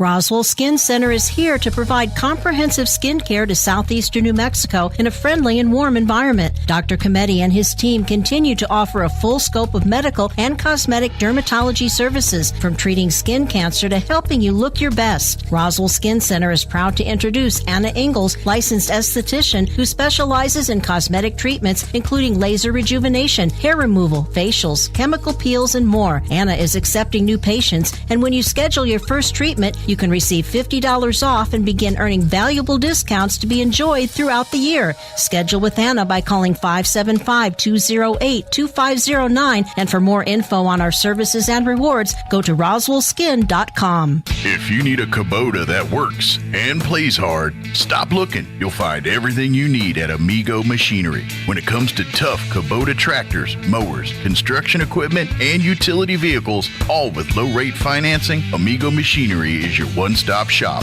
We are passionately committed to providing our customers with the highest quality products, most innovative solutions, and services delivered with integrity and professionalism. Stop by Amigo Machinery in Roswell or see us online at amigo-machinery.com. Wakefield Oil Express has the highest quality service in Roswell with a 17-point full-service oil change that includes a full wash and vacuum at their car wash. You won't find a better deal. They also offer full synthetic oil changes, fuel and cabin filter replacements, and will even check your battery. Their tunnel wash isn't afraid of dirty vehicles. They have the best value wash in town with free vacuums. They even offer wash passes that can be used for multiple vehicles. Next time you need your oil changed, go to the fast and efficient Wakefield Oil Express and let them earn your business. 3204 North Main, Roswell. Heart disease is one of the leading causes of death in New Mexico, but it's preventable. If you have high blood pressure or cholesterol, are overweight, smoke, or have other risk factors, it's time to talk to a cardiologist. A cardiology team at Artesia General Hospital has the experience and latest diagnostic technologies to help you identify your risk factors and diagnose and treat any heart health concerns you might face. One beat at a time, we're here for every heart. Request your cardiology appointment today at artesiageneral.com/heart.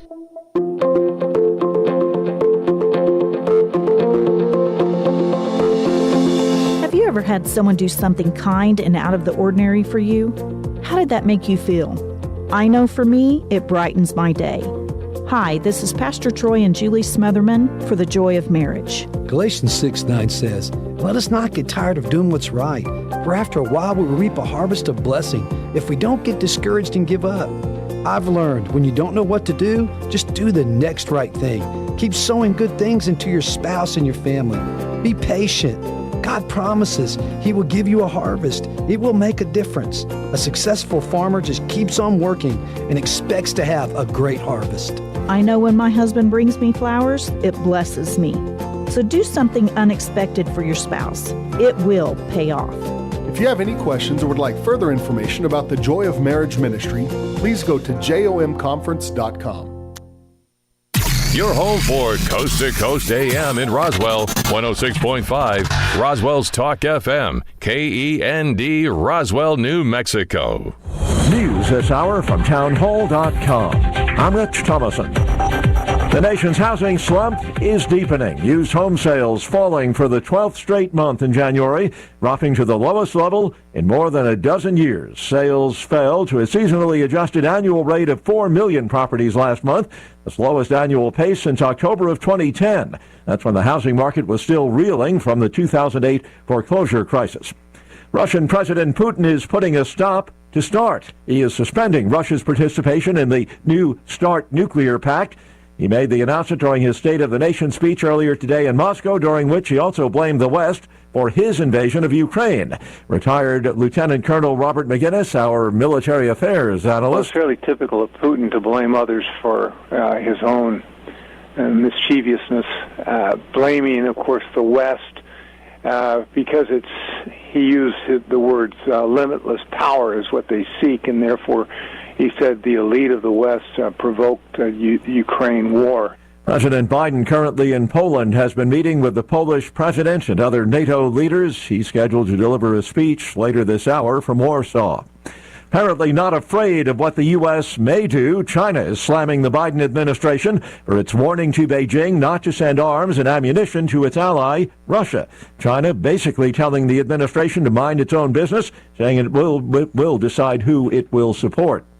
A slap in the face. That's how the mayor of East Palestine, Ohio, describes President Biden's trip abroad and the hundreds of millions of dollars in additional aid being sent to Ukraine. The president has not visited East Palestine as the community suffers in the aftermath of the toxic train derailment.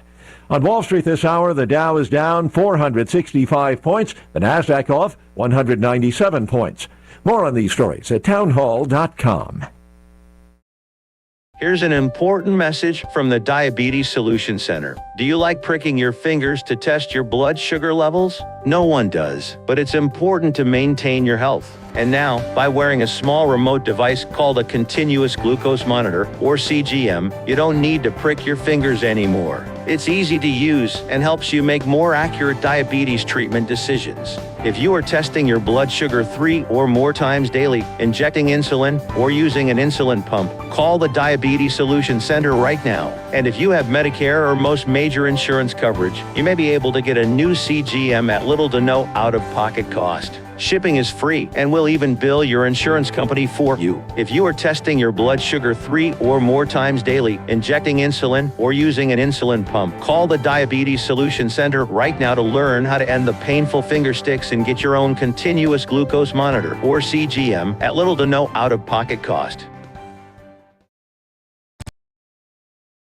Are once again searching for people trapped under rubble in Turkey after another earthquake hit the country, killing at least 6 people. The BBC's Anna Foster is there. They've come here, they've spent the night here, many people with their children. Some people have brought their pets here because people don't now know where to go. Those buildings that they thought were maybe safe, when they feel these repeated earthquakes, it really concerns them that they are not safe in their own homes. Now, this new quake happened on the site of the old one, so in terms of the numbers of deaths and injuries, they are fortunately small in comparison to that quake 2 weeks ago. A delegation of U.S. lawmakers met earlier today with the president of Taiwan, who promised to deepen military ties between the two sides, despite objections from China, which claims the island as its own territory, considering it a breakaway province. News and analysis at townhall.com. Mardi Gras time in New Orleans, things getting a bit out of hand. A New Orleans police officer is under investigation after video on social media showed him throwing a woman to the ground in a Mardi Gras crowd. The video shows the officer carrying the woman from the front of a Popeyes restaurant and then dumping her in the middle of the street. Another video on social media shows the Leviathan float in the Crew of Orpheus parade catching on fire Monday night. No injuries were reported. Keisha Stevens reporting. CNN's Don Lemon will return to work tomorrow after formal training for his remarks about Republican presidential hopeful Nikki Haley. Lemon has not been on the air since Thursday when he said the 51-year-old Haley was not, in his words, in her prime. Lemon said that a woman was considered in her prime in her 20s, 30s, and maybe her 40s. Lemon has since issued an apology while being widely condemned for the remarks. More on these stories at townhall.com.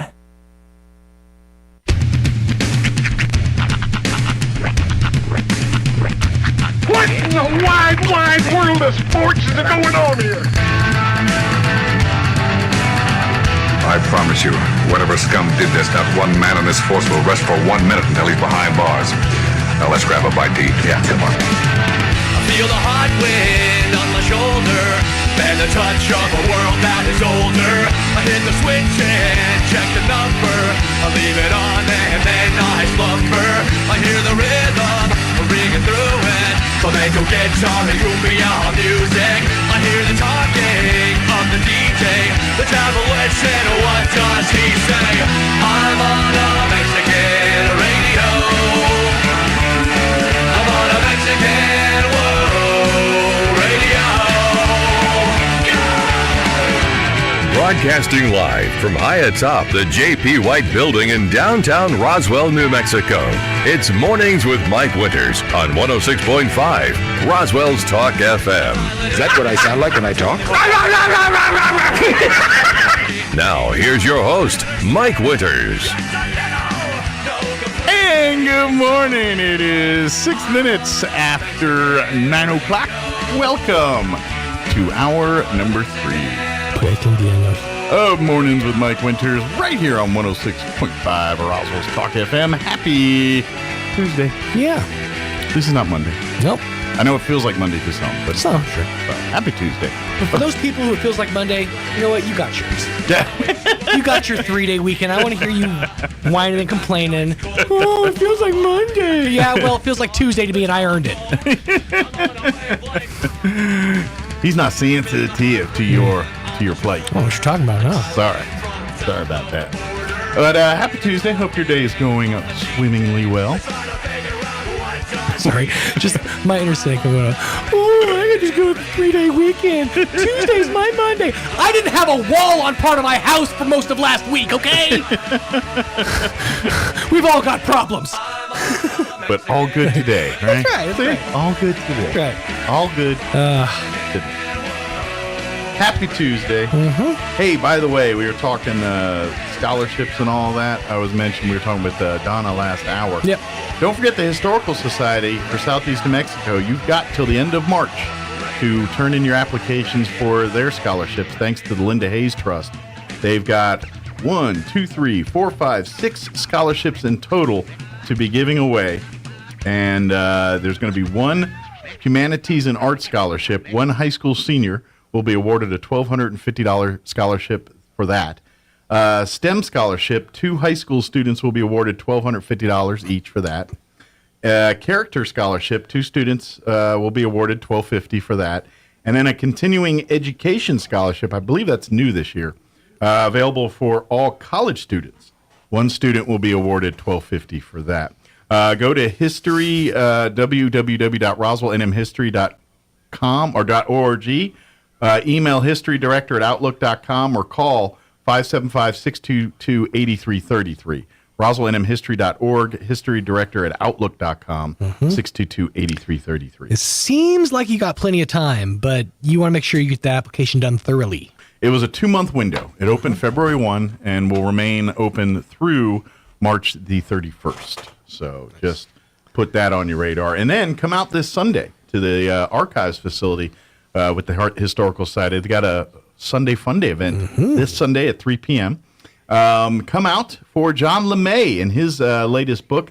John LeMay is going to discuss the real history and folklore that went into crafting his newest mystery novel, which is titled Once Upon a Time in Fort Sumner, including tales of a surviving Billy the Kid meeting with the government in 1950. 1950. That's what I said. Oh, yes. Sorry. Just see if you caught that. Plus legends of the Navajo Skinwalker and the Lost Adams Diggings. So, I caught the Skinwalker. Yes. Well, more than likely the 1950 Billy the Kid was not Billy the Kid. No. Billy the Kid was not with us in 1950. It was Williams Da Kid. Matter of fact, there's that. There was a time where there was a gentleman by the name of Bushy Bill Roberts, I believe, who claimed he was Billy the Kid. I've heard the story, yeah. I have watched several documentaries on him, and there's a lot of similarities. But when you take the DNA and the bone structure of Bushy Bill Roberts, none of it matches Billy the Kid. It's not the DNA, but just the facial features, the bone. Like they could take pictures of known Billy the Kid and then look at Bushy Bill Roberts' skull and everything and tell that it doesn't. For what it's worth, quite line up. Billy the Kid was a goofy-looking son of a gun. I mean, I don't know if I'd want to say, oh, I was that goofy-looking guy. Well, in all fairness, we really have one good picture. Yeah, and he looks. I mean, there's a second photo out there of him, but it's not. It's a distant shot, and it could be in that one picture. Maybe we're just not seeing it right, but he looks like he's got two teeth in his head. It's a posed photo, like for a photo booth type photo, and so I think he was kind of gussied up for it, or you know what I mean. I don't think he wears good chaps. I don't think he looked like that all the time. Right. I think with the hat, the way I think that was a, this is me in my finest moment of the time, or fanciest in my I've got. You know what I mean? Yeah, 100%. And so he kind of looks a little out of sorts to me in that picture, his face and everything. And I think if you caught him in regular how he is, right? I think it would be nothing like that picture that we see of him. So that's just my guess. Maybe. But plus, what kind of terrible nickname is Bushy Bill? I don't want to be a Bushy Bill. I'd rather be a kid. Yeah, unless you're 85 and don't like a kid, then it's kind of hard to call a kid. Yeah. Unless you're doing it ironically, which most people don't. Yeah, if you have Dick Clark face, then you can pull it off. I mean, usually when people go with ironic nicknames, it's not dealt with their age. Although usually their size. In fairness, Dick Clark, you got to feel bad because that dude went from like looking perpetually 30 to looking perpetually 90 like that. Yeah. He aged immediately. Well, maybe he stopped doing surgery or something. I don't know. Stopped sacrificing virgins to the gods. That's what happened. Maybe that was just how his family DNA worked out. Right. We look good till we're 70, and then once we hit that wall. Yeah. I mean, that's the cutoff. Think about it. That's when our skin's elasticity is gone. But let's face it. I think when you hit a certain age, you just stop caring what you look like. It's like, who cares? That's true. I'm 90 years old. I used to worry 100% when I was a kid about how old people's hands looked. Mm-hmm. You know how like their skin gets thin, you can see like the veins in them. Well, I've noticed my hands are starting to do that now. And honestly, you mean like this? Yeah, I'm like, all right, I earned my thin hand skin. It's like I used to be terrified of having that when I was a kid, but now I'm like, yeah, it's not a big deal. Yeah, mine's getting thinner as I get older. I notice that a little bit. I bump myself and get a little. This is like the only place in my entire body I get to feel vascular. All right, let me enjoy it. It's a good place to. That's right. You come to the doctors and they're like, "Oh, you have such good veins. Such good hand veins." I like how your veins look. Like your hand veins. They look tasty. But let me give you the rundown for this hour of the show. We'll get you up to date with the weather here in just a few minutes. And then Elliot Rodriguez with Loan Depot going to join us in just a bit. And get an update from him. He always talks about kind of the, not just the housing market, but mostly, what to look for when buying. He's the guy that helps you get the money. And he loves working with first-time buyers. So we talk a lot of advice for first-time buyers, things like that. So he'll join us, give his sage advice here in just a little bit. Nice. Later on in the hour, we'll get you up to date with the news of the local variety, along with your Wall Street business update and whatever else we can come up with for this hour of the show. Yeah. There's something else I was going to tell you. Oh, if you weren't listening this morning, Peggy Bolin joined us yesterday, actually, and we replayed this morning from Camp Advention. If you have an elementary age kid, you should sign them up for Camp Invention. It's a lot of fun. It's a day camp, June 5th through June 9th. Yep. And they go to First United Methodist Church each day, and there'll be 4 different STEM projects that they work on throughout the week. They're going to be making a mimic bot, which she brought in yesterday and played with. Pretty cool. Catching Air, where they design their own little mini skate park. Which is neat. Pop-up venture, they can create their own pop-up shop. See, these last two I'm really curious about because they're not so much science related. They're more like, here's some career ideas for the future. Sure, entrepreneurship, marketing, but which is also part of an invention. If you got to market it and do all that. Right. And then, of course, they have their invention celebration. Campers will become confident event planners as they learn to set the moods at parties and set lights and things. So it's a little bit of social as much as it is. I would say going from STEAM to STEM to STEAM. Exactly. They're working the arts into things. Yep. So, but again, it's June 5th through June 9th. Camp will run 9 a.m. to 3:30 p.m. during that time. Cost for the entire camp is $275. There is a discount code you can use right now. If you go to invent.org and then you go to, when you go to register and everything, it'll say find a camp near you. You put in Roswell, NM or the zip code or whatever, and it'll come right in.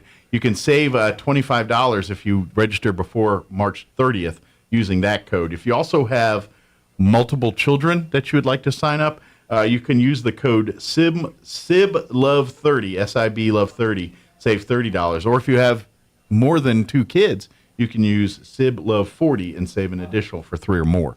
So if you need partial discounts, you can do that. You need to call Peggy Bolin direct to get those discounts. You can reach her at 575-420-9955. So great opportunity there for kids. And it's just because they interact, they learn this stuff, and it's great because no matter if they're, kindergarten or fifth grade, they all do the same projects. They just learn them at the appropriate age level. So it's a really great camp. I highly recommend it. All right, it is 16 minutes after 9 o'clock. Let's go ahead and get you up to date on the weather. I'm meteorologist Steve Hamilton with your Pecos Valley weather. Very gusty wind coming up over the next few days with a strong low and cold front moving through the area. Mix of sun and clouds today, wind gusting at about 40 miles per hour, and our high will be in the mid-70s. Watch out for some blowing dust across the roadways. We do have a slim chance of a shower overnight, mid-40s, cloudy and windy. Wind gusting to 60 miles an hour on Wednesday, mostly sunny, high in the mid-60s. That's your latest forecast. I'm meteorologist Steve Hamilton. Thank you, Steve. Currently, let me get to my weather. Sorry, was distracted.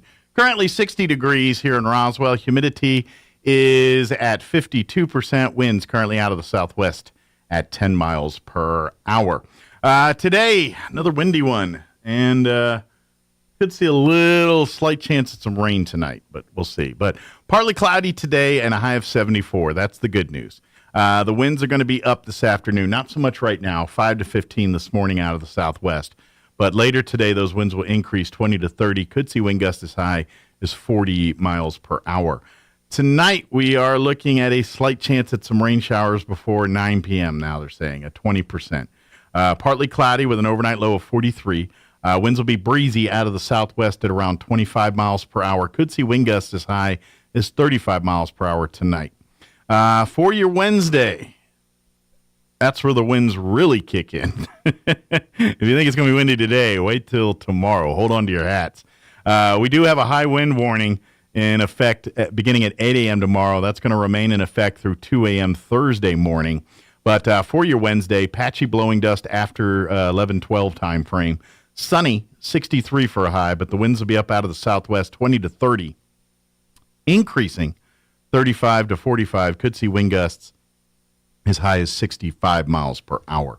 Tomorrow night, we could see some patchy blowing dust before 9 p.m., partly cloudy otherwise, with an overnight low of 33. Winds will be out of the southwest, 25 to 30, gusting as high as 50 miles per hour. We will see those winds drop down 15 to 25 after midnight Wednesday night. Thursday, winds calmer, 10 to 20 out of the southwest. Highs expected to be around 66. And then Thursday night, mostly clear with an overnight low of 36. Friday, back to mostly sunny skies with highs near 70. Saturday, another day with highs right around 70. They say mostly cloudy skies. And then Sunday, more wind and patchy blowing dust, partly cloudy, highs near 70. And it looks like we'll be in the upper 60s for Monday of next week, and we'll see how that shapes up into the rest of the week there. All right, it is 19 minutes after 9. We're going to take a quick commercial break. I haven't seen Elliot yet. We'll give him a few minutes. No, I haven't talked to him yet. I'll shoot him a text. But we're going to take a quick commercial break, and then we'll be back on the other side. Like I said, Elliot Rodriguez with Lone Depot going to join us in just a bit. Don't go away. Get ready for the most out-of-this-world weekend Roswell has ever seen. UFO Expo 2023, March 10th through the 12th at the Roswell Convention Center. 3 days packed with 40 different events, including 10 different film screens, producers, celebrity personalities, and renowned speakers, and all just a few blocks from the UFO Museum and Research Center. The 3-day pass includes VIP parties, mixer tents, speakers, live music, film festival, cosplay events, and more. Get tickets and more info at UFOXPO.com. UFO Expo 2023, March 10th through the 12th at the Roswell Convention Center. If you need a Kubota that works and plays hard, stop looking. You'll find everything you need at Amigo Machinery. When it comes to tough Kubota tractors, mowers, construction equipment, and utility vehicles, all with low-rate financing, Amigo Machinery is your one-stop shop. We are passionately committed to providing our customers with the highest quality products, most innovative solutions, and services delivered with integrity and professionalism. Stop by Amigo Machinery in Roswell. or see us online at amigo-machinery.com. Double Up Days are back at Roswell Honda, and that means double your tax refund up to $2,000 right now. $1,000 get you $2,000, $1,500 get you $3,000, and $2,000, well, that gets you $4,000 towards your next vehicle at Roswell Honda, and that's on every make and model across the lot. Bring in your tax refund and let Roswell Honda double your refund up to $2,000. Now's the time to make your dollars go even further, and it all starts right here. Double Up Days are back at Roswell Honda, 2177 West 2nd. Roswell Skin Center is here to provide comprehensive skin care to southeastern New Mexico in a friendly and warm environment. Dr. Cometti and his team continue to offer a full scope of medical and cosmetic dermatology services, from treating skin cancer to helping you look your best. Roswell Skin Center is proud to introduce Anna Ingalls, licensed esthetician who specializes in cosmetic treatments, including laser rejuvenation, hair removal, facials, chemical peels, and more. Anna is accepting new patients, and when you schedule your first treatment, you can receive $50 off and begin earning valuable discounts to be enjoyed throughout the year. Schedule with Anna by calling 575-208-2509. And for more info on our services and rewards, go to roswellskin.com. It's been years since we've had a sale, and it's time to change that. Hi, this is Melanie from Glenn's Furniture. We pride ourselves on bringing you the best quality furniture at affordable prices, and I'm pleased to tell you we would like to offer even better discounts during our rare sales event. Here at Glenn's, we want you to feel confident and happy in the decisions you make in our store, so take advantage of this store-wide sale now. Come down to Glenn's Furniture on Union and Alameda, where delivery is free since 1953. February 3rd, 1943, the SS Dorchester was sunk by a German U-boat while en route to Greenland, carrying approximately 900 people on board. This event has been referred to as the second worst sea disaster of World War II. It was during this tragic event that 4 military chaplains paid the ultimate sacrifice to save hundreds on that fateful day. The American Legion Post 61 family would like to invite you to hear the story of the 4 chaplains and hear why these 4 men are still inspiring Americans today. Join us at First United Methodist Church, 200 North Pennsylvania in Roswell on Sunday, February 26th at 3 p.m. This event is completely free, and all are welcomed and encouraged to attend. Hi, I'm Dr. Keon at Carabelli Dental. Same-day smiles are what we do. My passion is helping patients chew, talk, and live with confidence. That's why I'm one of the few doctors in the U.S. who can create beautiful same-day smiles with the latest digital implant technology. This procedure is life-changing. Just ask Sean. Hi, I'm Sean. I've been that voice that you've heard on the radio for most of my life, but I'm also a dad to 2 amazing kids. I've had a million reasons to smile, but in all my old pictures, I was never smiling. Truth is that life of improper care and being dealt a bad hand genetically left me practically with no teeth. It affected everything from the way I ate, the way I talked, and of course how I interacted with people. And that's where Dr. Keon and Carabelli stepped in. They eased my fears. They explained every step of the process in a way that I could understand, and they made me feel almost like I was part of the team. And now I can't stop smiling. I have so much more confidence, and I love looking in the mirror now. I can't explain how much of a difference Dr. Keon's dental implant process made for me. Our team can help you find your smile too. Come see us at Carabelli Dental, 575-622-4455. Here's a Mornings with Mike Winters fun fact. Due to extreme pressure and weather conditions, it literally rains diamonds on Neptune and Uranus. Stop snickering because I said Uranus. Here's Mike Winters. So, you want a get rich quick scheme, figure out the way to get to Uranus, and then just collect the rain. And then you'll be all right. Good morning. It is 24 minutes after 9 o'clock. And joining us in studio this morning from Lone Depot, Elliot Rodriguez back with us. Good morning. Good morning, Roswell. How we doing today? Good. How are you doing? It looks interesting outside. I can't decide. Yeah, it's kind of nice out right now because the temps are nice. It's supposed to get windy again. But yeah, it's kind of the calm before the wind blast we're about to get. I know, we're being teased like a bunch of clouds. It's gonna rain and no water. Yeah, right, exactly. I think there's a 20% chance of seeing a few drops tonight. It was like 50% the other day, wasn't it? Oh, yeah, it dropped. Like, come on. A cow farts, move it away. That's what happens. Is that what it is? That's my guess. I have no idea. We have a shield around town that just part storms around the cow flatulence. That's my theory. I know, it's so crazy. We live in a town that I forget what it's called. I mean, we're kind of like a little tiny valley. Yeah, we're in the little valley there. The mountains do shield us. So all that humidity, all that stuff comes, and it kind of tends to go around us or something, you know? Yeah, Reynosa gets all our moisture. We need to go and steal from them. That's right. Well, I think it trickles down the mountain. We get it eventually. But anyway, for folks, Elliot doesn't talk environmental water movement with us. He does what he does an expert on is getting you financed for your home. We talk to Elliot each month, and he's not the guy. He's not the real estate agent. He's not the one that's going to go around and look at houses with you. Elliot is the guy that you see before you go talk to the real estate agent and find out what, if you're looking for a new home, it's always smart when you go to shop to know exactly how much money you can spend. Very true. And Elliot is the guy that helps you figure that out. So you imagine going to Walmart and you want to buy that big screen TV. Yeah. And your credit card doesn't have enough. Same idea. But you want a $500,000 house. And that's where Elliot comes in and helps you out there. So now you can't do the $500,000. You have to do 400,000, 950,000. Can't go that high. No. Right. Drop down $5,000. So, just gee whiz curiosity, what's the market in Roswell looking like right now? Is houses? Is it kind of settling into a niche here? I'm not really seeing. Not yet. I mean, it's really truly all over the place. Okay. Okay. Like we were talking about before, there's plenty of homes, but they're expensive ones. Gotcha. Okay. So if you've got. If you got the money, if you're looking for $500,000 plus homes, 400,000, you're gonna find a few. There's a good selection of those. But if you're looking for a good $100,000 to $200,000 house, it's a little more tough. It's a little bit more competition, right? And even in the range of 150, and so on, there's almost none. Okay. I mean that's the there's a handful of them, but they need a lot of fixing. Gotcha. Let's be honest. Us human beings, us Americans, we're so damn spoiled that it doesn't look that good. No, I don't want it. Well, and and I don't know. This might be a thing, or it might be just making something up.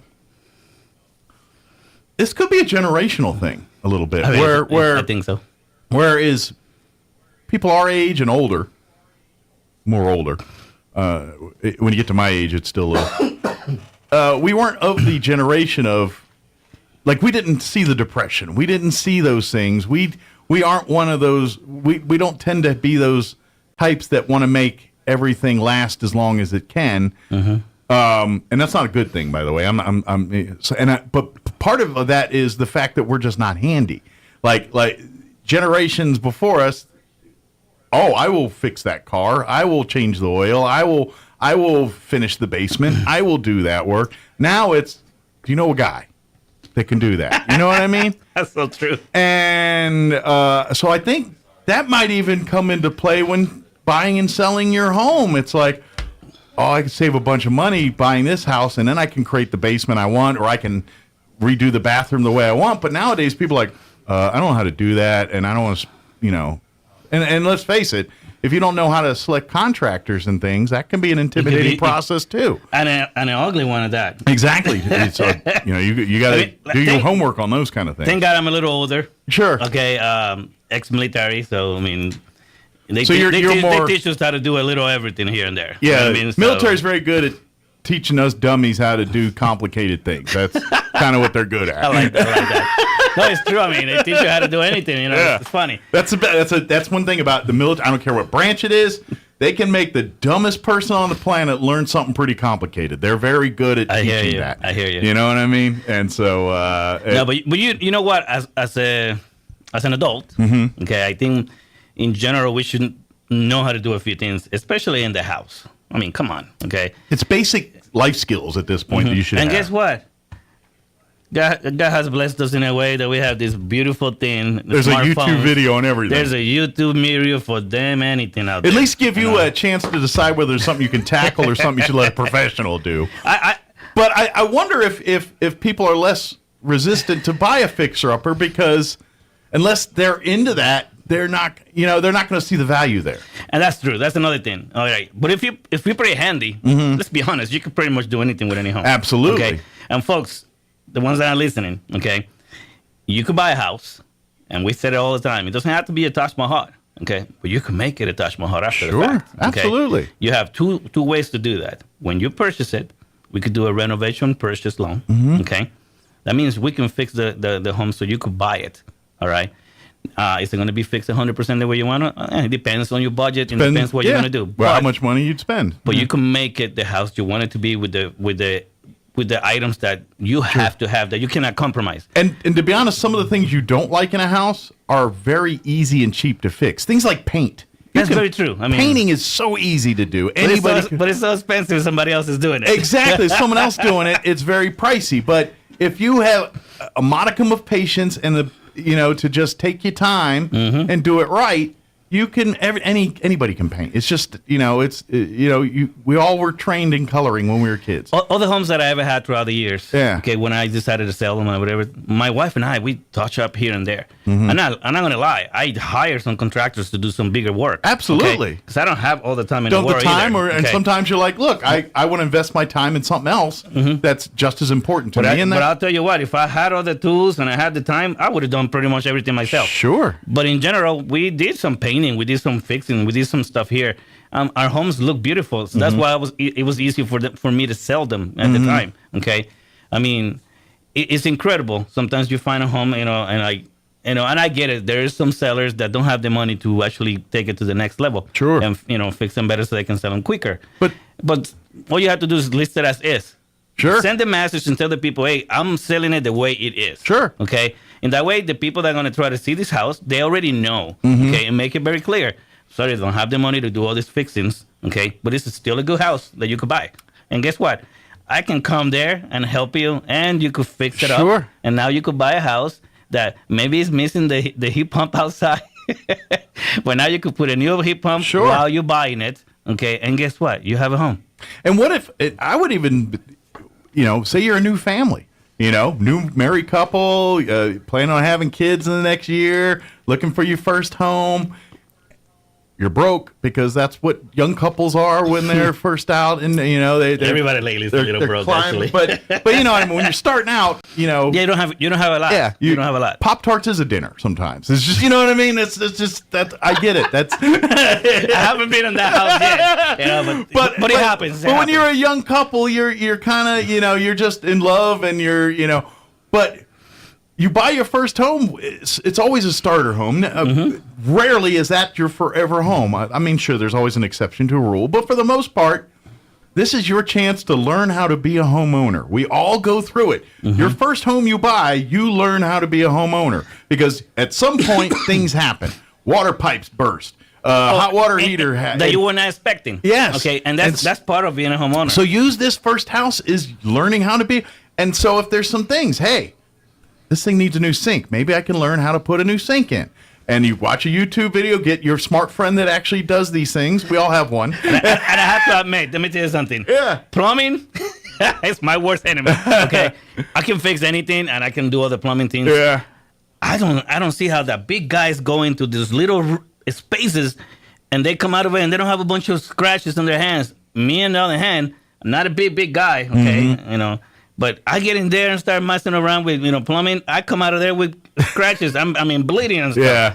So for licensing jobs, maybe get a person. Plumbing and electrical, you need to get somebody. You can do the basics, but when you get into more advanced stuff, you need to get somebody in there. Those are artisan. Those are highly technical jobs.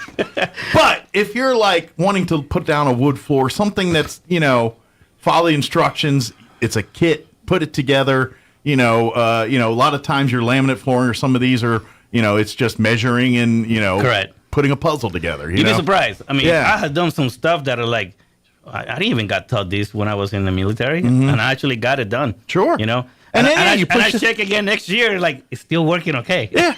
You push the envelope a little. It's like, you know what? Now I'm proficient with a hammer. I'm proficient with a saw, and that's the kind of stuff you can learn on this first house, okay? Hey, that's what we have Home Depot there, guys. And trust me, I grew up with my father, who was a guy that loved to remodel. He had none of these skills. He did some awful remodel jobs. That's true. But he learned, and you learn them, and then they got better. But that first house is kind of that place to learn these things. It's like, oh yeah, I put a drop ceiling in. That was a bad idea. You know what I mean? But we all have those stories, and that's part of life sometimes. So experience that. But going back to what we started talking about in this, if the house is not, to part the way you want it to be, that's okay, folks. Okay, I mean, my very, very first home that I bought, it wasn't the best home in the world. Okay, but I fixed it up. Sure. Okay, I saw that thing. I never even put a sign on the front of the yard. I came here to visit. Okay, and I was putting it in the market in Colorado Springs, and while I was here, I mentioned to somebody, yeah, we're gonna sell this house. We're gonna come back here. Blah blah blah. And they go, oh, my nephew and niece are in Colorado Springs. They're looking for a home. Guess what? I didn't even put a sign on the front yard, and I sold my house almost from being over here. That's great. I mean, that's just the craziest thing, But the point of the matter was, in the end, like when they came to see the house, they loved it. Because I took care of it, I cleaned it up, I painted it, I it did looked all like the stuff. Something had TLC in it. Yeah, something that I like, I would love to live in here, And that's the part that you guys need to know. But if you cannot do that, that's fine. Sure. Just be forward, say it's sold as is, okay? I say get an agent to try to sell it for you. Sure. But if you can't get an agent, obviously you could buy a house, you could sell your house yourself. But the point is, it's not as simple as a lot of people make it to be. But the real estate agents do earn their commissions. But let me tell you something. Renovation loans, guys. Okay, I'm gonna give you guys. It's not a trick. It's just facts and information. You could buy yourself a fourplex, live in it in one of them. Okay, automatically when you bought this place, 1 or 2 or 3 other places are already rented. So you already generated income. You already generated income. That money is it's gonna pay your mortgage, for God's sake. So in theory, you're living for free. You're living for free if you play it right. Now, all you have to do is stay there a year plus, okay? And if you want to continue there, just stay there, okay? But guess what? Now you just have automatic rental income for yourself. What does that mean? All right, so that means the house that you just bought, you don't even have to really truly pay for it. Sure, it's paying itself. Now, you could continue buying another home again, okay? And folks, you could do this at a 3.5% down, or even 3% down, okay? So what does that mean? It's not as difficult to obtain it as a lot of people think it is. Gotcha. Okay. Now you got to work hard and be dedicated, because exactly. at the end of the day, you're a landlord. You're a landlord. Yeah. Now, and those people are going to want their stoves working and their lights working and their water working, and that's going to be your job to make sure that happens. Now, the reason why I brought that into the conversation is simple, because the renovation loans are there. What if there's a place that is a fourplex, a duplex, or a triplex? Okay? Gotcha. You could buy in, you could move in as living in the property, because you have to move into the property to do this minimum down payments. All right. But then you could do a renovation loan and make those places even better. Sure. Okay. And we give you the money to do that. I got a quick question, because I'm curious, like, when you guys are doing your loan applications and everything, does your criteria change on those rules when it's a property like this? It's like, I'm buying a fourplex, I'm going to rent out. And I mean, when you guys look at the application, does that change any of the criteria for you guys? Big time. Let me tell you something. So, all right, so you're going to buy a house. Just make it simple, $100,000 home. Okay. Obviously, you have to qualify to be able to purchase that. Sure. Place, all right. Okay. Let's switch the scenario for a second. Okay. That means you have to have your down payment or whatever, or either some kind of assisting program. All right. I'm going to give you more. All right. Let's say you find a duplex or a triplex or a fourplex. Now, folks that are listening out there, you notice that I stopped at fourplex. not an apartment complex. You can't buy an apartment complex. That's a different situation. But like a little townhome or condo. Like a townhome, a condo, duplex, or triplex, fourplexes that are residential. Yes, I can help you with that. All right. If you want commercial stuff, that's another different conversation. That's another ballgame. All right, so now... This is like craft beer making, but the craziest part is this. You could do this. You could go FHA and do one of those. Then next year, you could go conventional, minimum down, do the same identical thing. For those folks out there that don't want to spend a bunch of money, okay, they keep talking about niches and hacks. There you go. That's a hick and hack. I don't believe in those. I believe it's just things that are there, facts. Sure, it's a way to take advantage of a thing. The programs are there for you. Use them. Okay, they're not. It's not illegal. Okay, if you've been living in the place and you want to buy another place and you want to get a bigger place, that's the way it is. Sure. Okay, but it's also looked at, because now you're going from just a person buying your own self a house to a provider of living places, which means the rules, and I'm sure lenders They start changing a little. Yeah, but lenders start looking at it like, okay, this is going from just a personal loan on a house to something that is benefiting a community. Therefore, our criteria for loans change. Well, there's even more. So like I was saying, like $100,000 home. Okay, now you find a duplex or a triplex. So like, okay, now we're going farther, like 150, 200,000, 250. And a lot of people say like, oh, Elliot, where those houses are? Trust me, they are out there. Okay, you just have to look. All right, gotta be a little vigilant. You have to be, diligent and go on there and make it happen for yourself. Sure, it's not going to happen for by yourself either. Okay, now we can even do a renovation loan for those places and make it even better.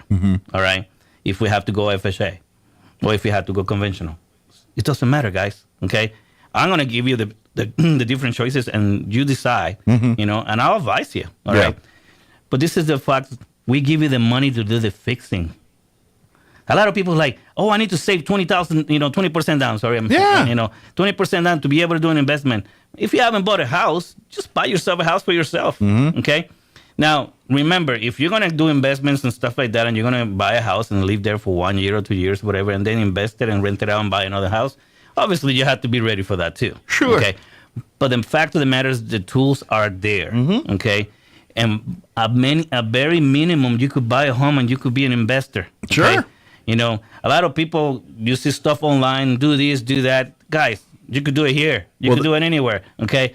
I've been doing it for 25 years for myself. And trust me, I bought houses that I live in it for a few, and then guess what? That became a rental afterwards. And all of us would love to be in a scenario where we're creating generational wealth, where you're creating not only something for yourself, but a nest egg to leave for family members. And how do you think these families do generational wealth? It's stuff like this. This is how they start out. This is how, yes, some generations, they got it because they're others. Exactly. But how do you think the original generation started out? Doing things like this, being the entrepreneur, being that hustler, so to speak, and working within the law, working within the rules. And next thing you know, they go from just being a single person, going from owning an empire of things because they invested in their own self smartly. And we have a lot of folks here in town. I got blessed that when I came here, I was an outsider. And you were like, how in God's name is blessing on that? Well, the blessing on that is that I started from the bottom, from scratch, okay? And I started working at Wells Fargo as a regular banker. I worked my way up, met a lot of people, helped a lot of people. Guys, there's a lot of people out there that have done this, even at a smaller version, and now they're bigger, okay? I mean, I'm so proud. I have some customers that come to me and like after 2 or 3 years, and they have all these different houses and they do all these different things. I'm so proud that I was part of it. You were the one who kind of set the table for that. Everything going.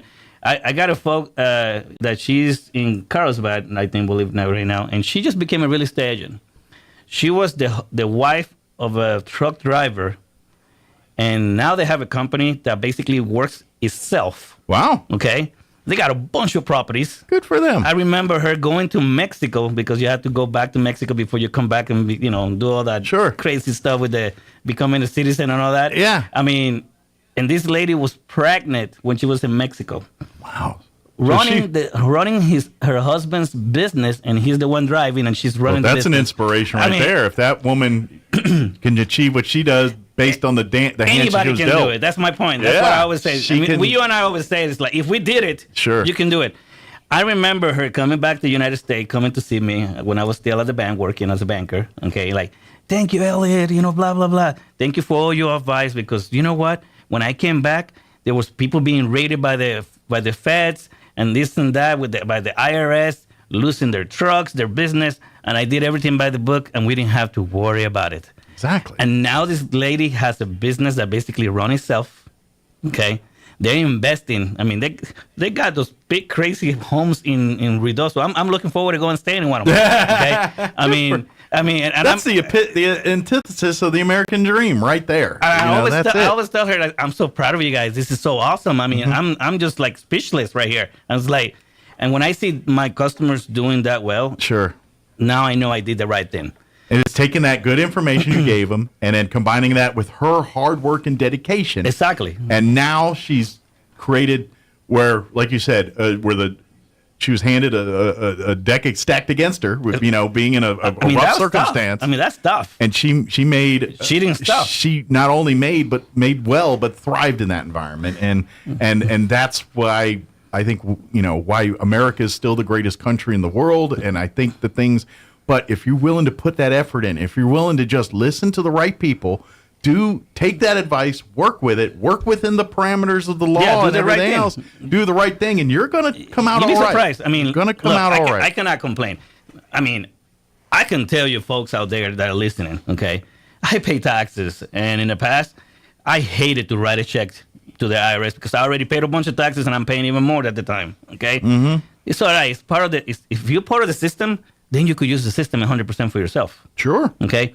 Don't think you could use the system when you're not part of the system either. Okay?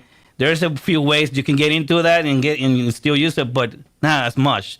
Okay? Because all the time I but I want to do this. I mean, such and such did it. It's like, I'm sorry, but you didn't do it right. Yeah. So you cannot do it.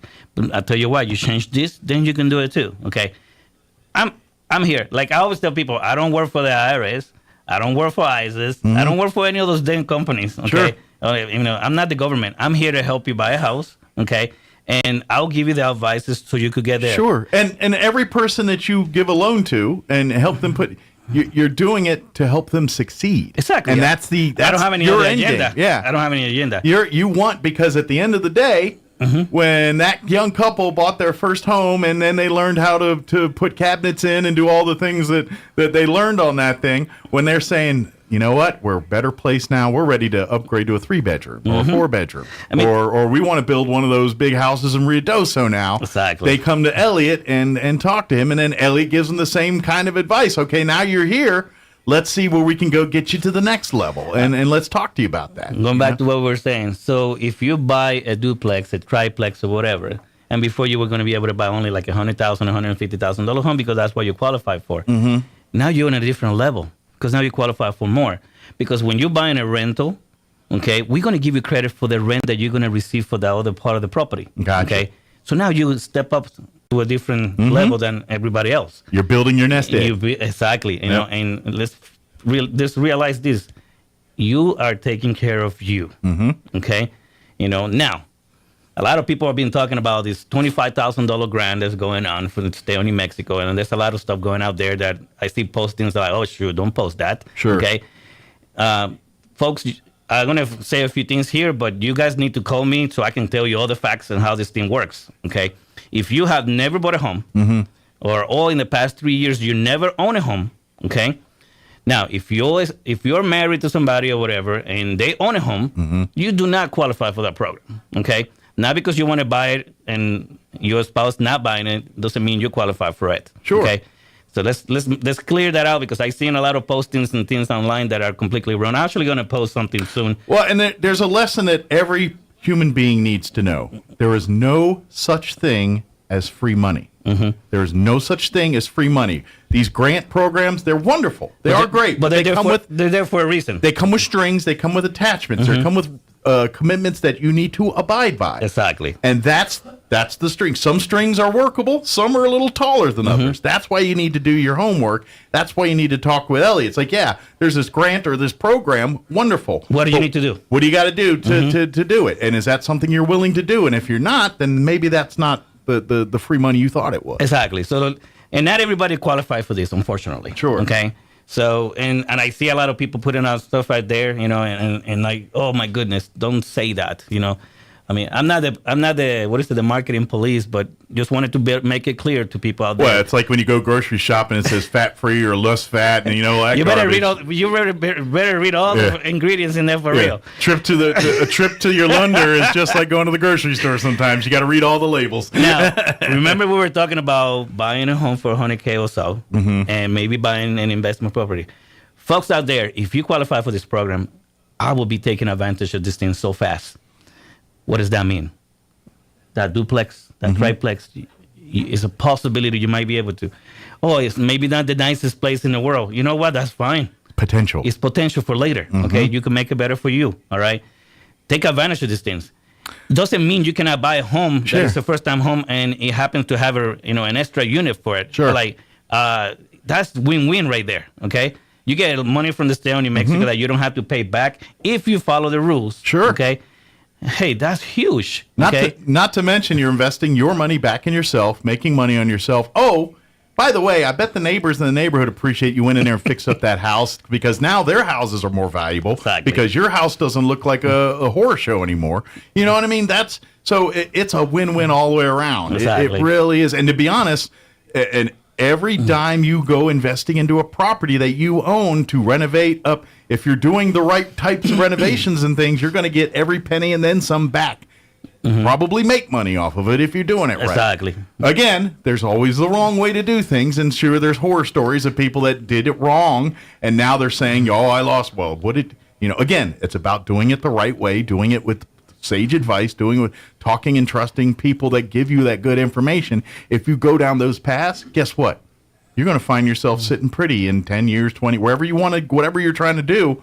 You're going to achieve that goal if you just. But when you say, I don't think that's right, I'm going to go ahead and do it this way, and then turns out your little home renovation project, because you didn't get inspectors and everything else, cost you 10 times more than it did, and looks funky, you're not going to get your money back on it. So that's what we're talking about: doing this stuff right, doing it the right way. Yeah. Because remember, like I have people in my office, and I tell them, well, you have to do this. No, you cannot do that. Oh my God, they look at me like they want to hit me or something. It's like. It's not me. Yeah. For purposes intended, I don't really care. Sure. Okay. But the government says it has to go this way. You have to do it that way. I'm sorry. So be it. Yeah. It is the way it is. Trust me. I mean, I'm on your side. I want to help you. But no. But you got rules like everybody else. Yeah, there are rules in life, and you've got to follow them just like everybody else does. Folks, if you're in the market to buy a home, okay, even if you get the grant or not, there's MFA. Go to MFA. Go online on MFA. Go to New Mexico Housing. Okay. Let me tell you something. You see all the programs there. Okay. They're right there. They're there. Sure. Okay. It's not a secret. What happens is a lot of people don't look into these things. All right. Yeah. Do your homework. Check it out. Call me. I'll set you the right way. He'll put you in the right direction to look if you're looking. Exactly. You know what I mean? So, and I always say, every conversation I have, I don't have to make $1. Okay. But I plan to see everywhere I go, because then I can pick up the harvest later. You know what I mean? Elliot's a farmer. He's just planting seeds around town. That's all he's doing. Seriously, I put it everywhere. Do you know what is the awesome thing that I can say is that I'm at the grocery store with my wife going shopping for some stuff. And and somebody stopped me. Somebody that I have never met in person, but we've been in communication, via text or emails and stuff like that on the phone. Right. And because... let's be honest, my postings, my website, it has my picture, okay? So, I mean, I'm almost like a freaking politician, for God's sake, What's your reputation? Exactly. You work for Loan Depot, but when they don't get what they want, they're yelling at Elliot Rodriguez, not at Loan Depot. And the part that I love is that I don't have that problem. Like last night I was in at the grocery store, and I got this guy, hey, Elliot. Yeah, what's up? And he said, hey, I'm such and such and such. Oh, how you doing, bud? How do you recognize me? Because we haven't talked face to face, You made an impression on that man. And he's like, hey, I'm ready now, this and that's. Like, hey, here's my new information. Here's my new office. I mean. You tell them things that tend to stick in their brain from time to time. So, and don't get me wrong, I miss a few people here and there, because I'm human, But I take care of everybody. But right now, folks, there's a program happening. Take advantage. Sure. This is first come, first serve. Absolutely. This is a limited, time thing because the money's not going to be there forever. Okay. Well, and they're trying to. There are times when the government, the feds, various entities are trying to do things to stimulate market growth. Exactly. And this is one of those times where they're trying to do it. Whether you agree with it or disagree with it, doesn't matter. You get to take advantage of it, and whether you know what I mean. Regardless of what politics are saying. There's a law here. There's an opportunity. There's a thing. It's legal. Why not take advantage of it? Exactly. Even if you don't agree with the philosophy or not. I don't care. But if you want to use it, I mean, it's there. You want to succeed, it's a tool for you. It's there. It's available. Exactly. And I would love to. And if you don't get the grant, that's fine. Doesn't mean you're not going to get something else. They've got different stuff happening. Absolutely. Right? And we will set you the right way and help you out. Okay. But one thing is you cannot have owned a home, okay, in the past 3 years. Okay. Okay. It could be literally, what is it? 2 years and 364 days. Gotcha. All right, so let's wait another one more day. Okay? Talk to me tomorrow. But the point of the matter is we can still help you. Sure. So that's one thing. Okay. All right. If your spouse, if you're legally married to somebody and you want to buy and use these programs, you cannot use it. Okay. You can still buy a home and you still be a first-time home buyer yourself, but as far as getting that grant, this is for single. This is, I mean, not for everybody, but what I'm saying is, if this you, particular grant, if you trying to get this program and your spouse happens to own a home and you marry legally, we are in a community state. Okay? Gotcha. So Now, you or your spouse cannot be have owned a home in 3 years. in the past 3 years. Okay. So that's very important because I've seen a lot of postings and they're incorrect. All right. Sure. You know, that's the part that we need to know for a fact. Gotcha. You know, because if that's the case, now we have to look at something else. Because when you're married, guess what? In the eyes of the law, your property's joint. That's how it works. Mhm. When y'all get divorced, you're going to get half, depending on the state. Obviously, let me even give you. let me tell you how tough this program is. You know, this company. You know, they're awesome. I use it all the time. Check me out. Even when you go to New Mexico home housing, you will see my picture in there, guys. Nice. Okay, because I'm a gold lender. You know, level. Okay. Okay. You know, which is pretty cool. Sure. Right? That means I'm helping a lot of It's people. a feather in your cap. Yeah. I mean, and I love it. You know, I just actually. Plus, it creates it backs what you do every day, and it's just the hardware to say this guy's honest and knows what he's doing. We're trying, you know, and I love talking to them because I always throw some crazy ideas to them. It's like, let me check it out if you can do that, and they look it up and say, yes, you can do that, Elliot. Go for it. And I love that because being in contact directly to them, that's huge. Okay, because it's more power and more things that I can do. Well, for it also people. cuts out different levels of trying to get information or getting anything done. Oh yeah, and I love doing that. But absolutely, but the programs are there, and there's actually even more things that a lot of people don't even talk about. All right, but we are here to help you. We are here to, you know, if the program is for you and you Sure. qualify for it, go for it. If you want to own a home and you're looking to own a home and you've got, you know, a plan, but you're wanting to know if this, just call Elliot, talk to him. And if you're like, look, I heard you on the radio talking about these first-time buyers or different grants and opportunities. I don't qualify particularly for the one you're talking about, but is there another one? Is there another one? Is there another program? And there are different ones. You know, and it could be your profession. It could be based off of your family history. I mean, there's a lot of different things. There's a lot of different avenues to pursue discounts or programs to get to get a more affordable first-time home. I'm actually going to look into one from Biden, believe it or not. Okay.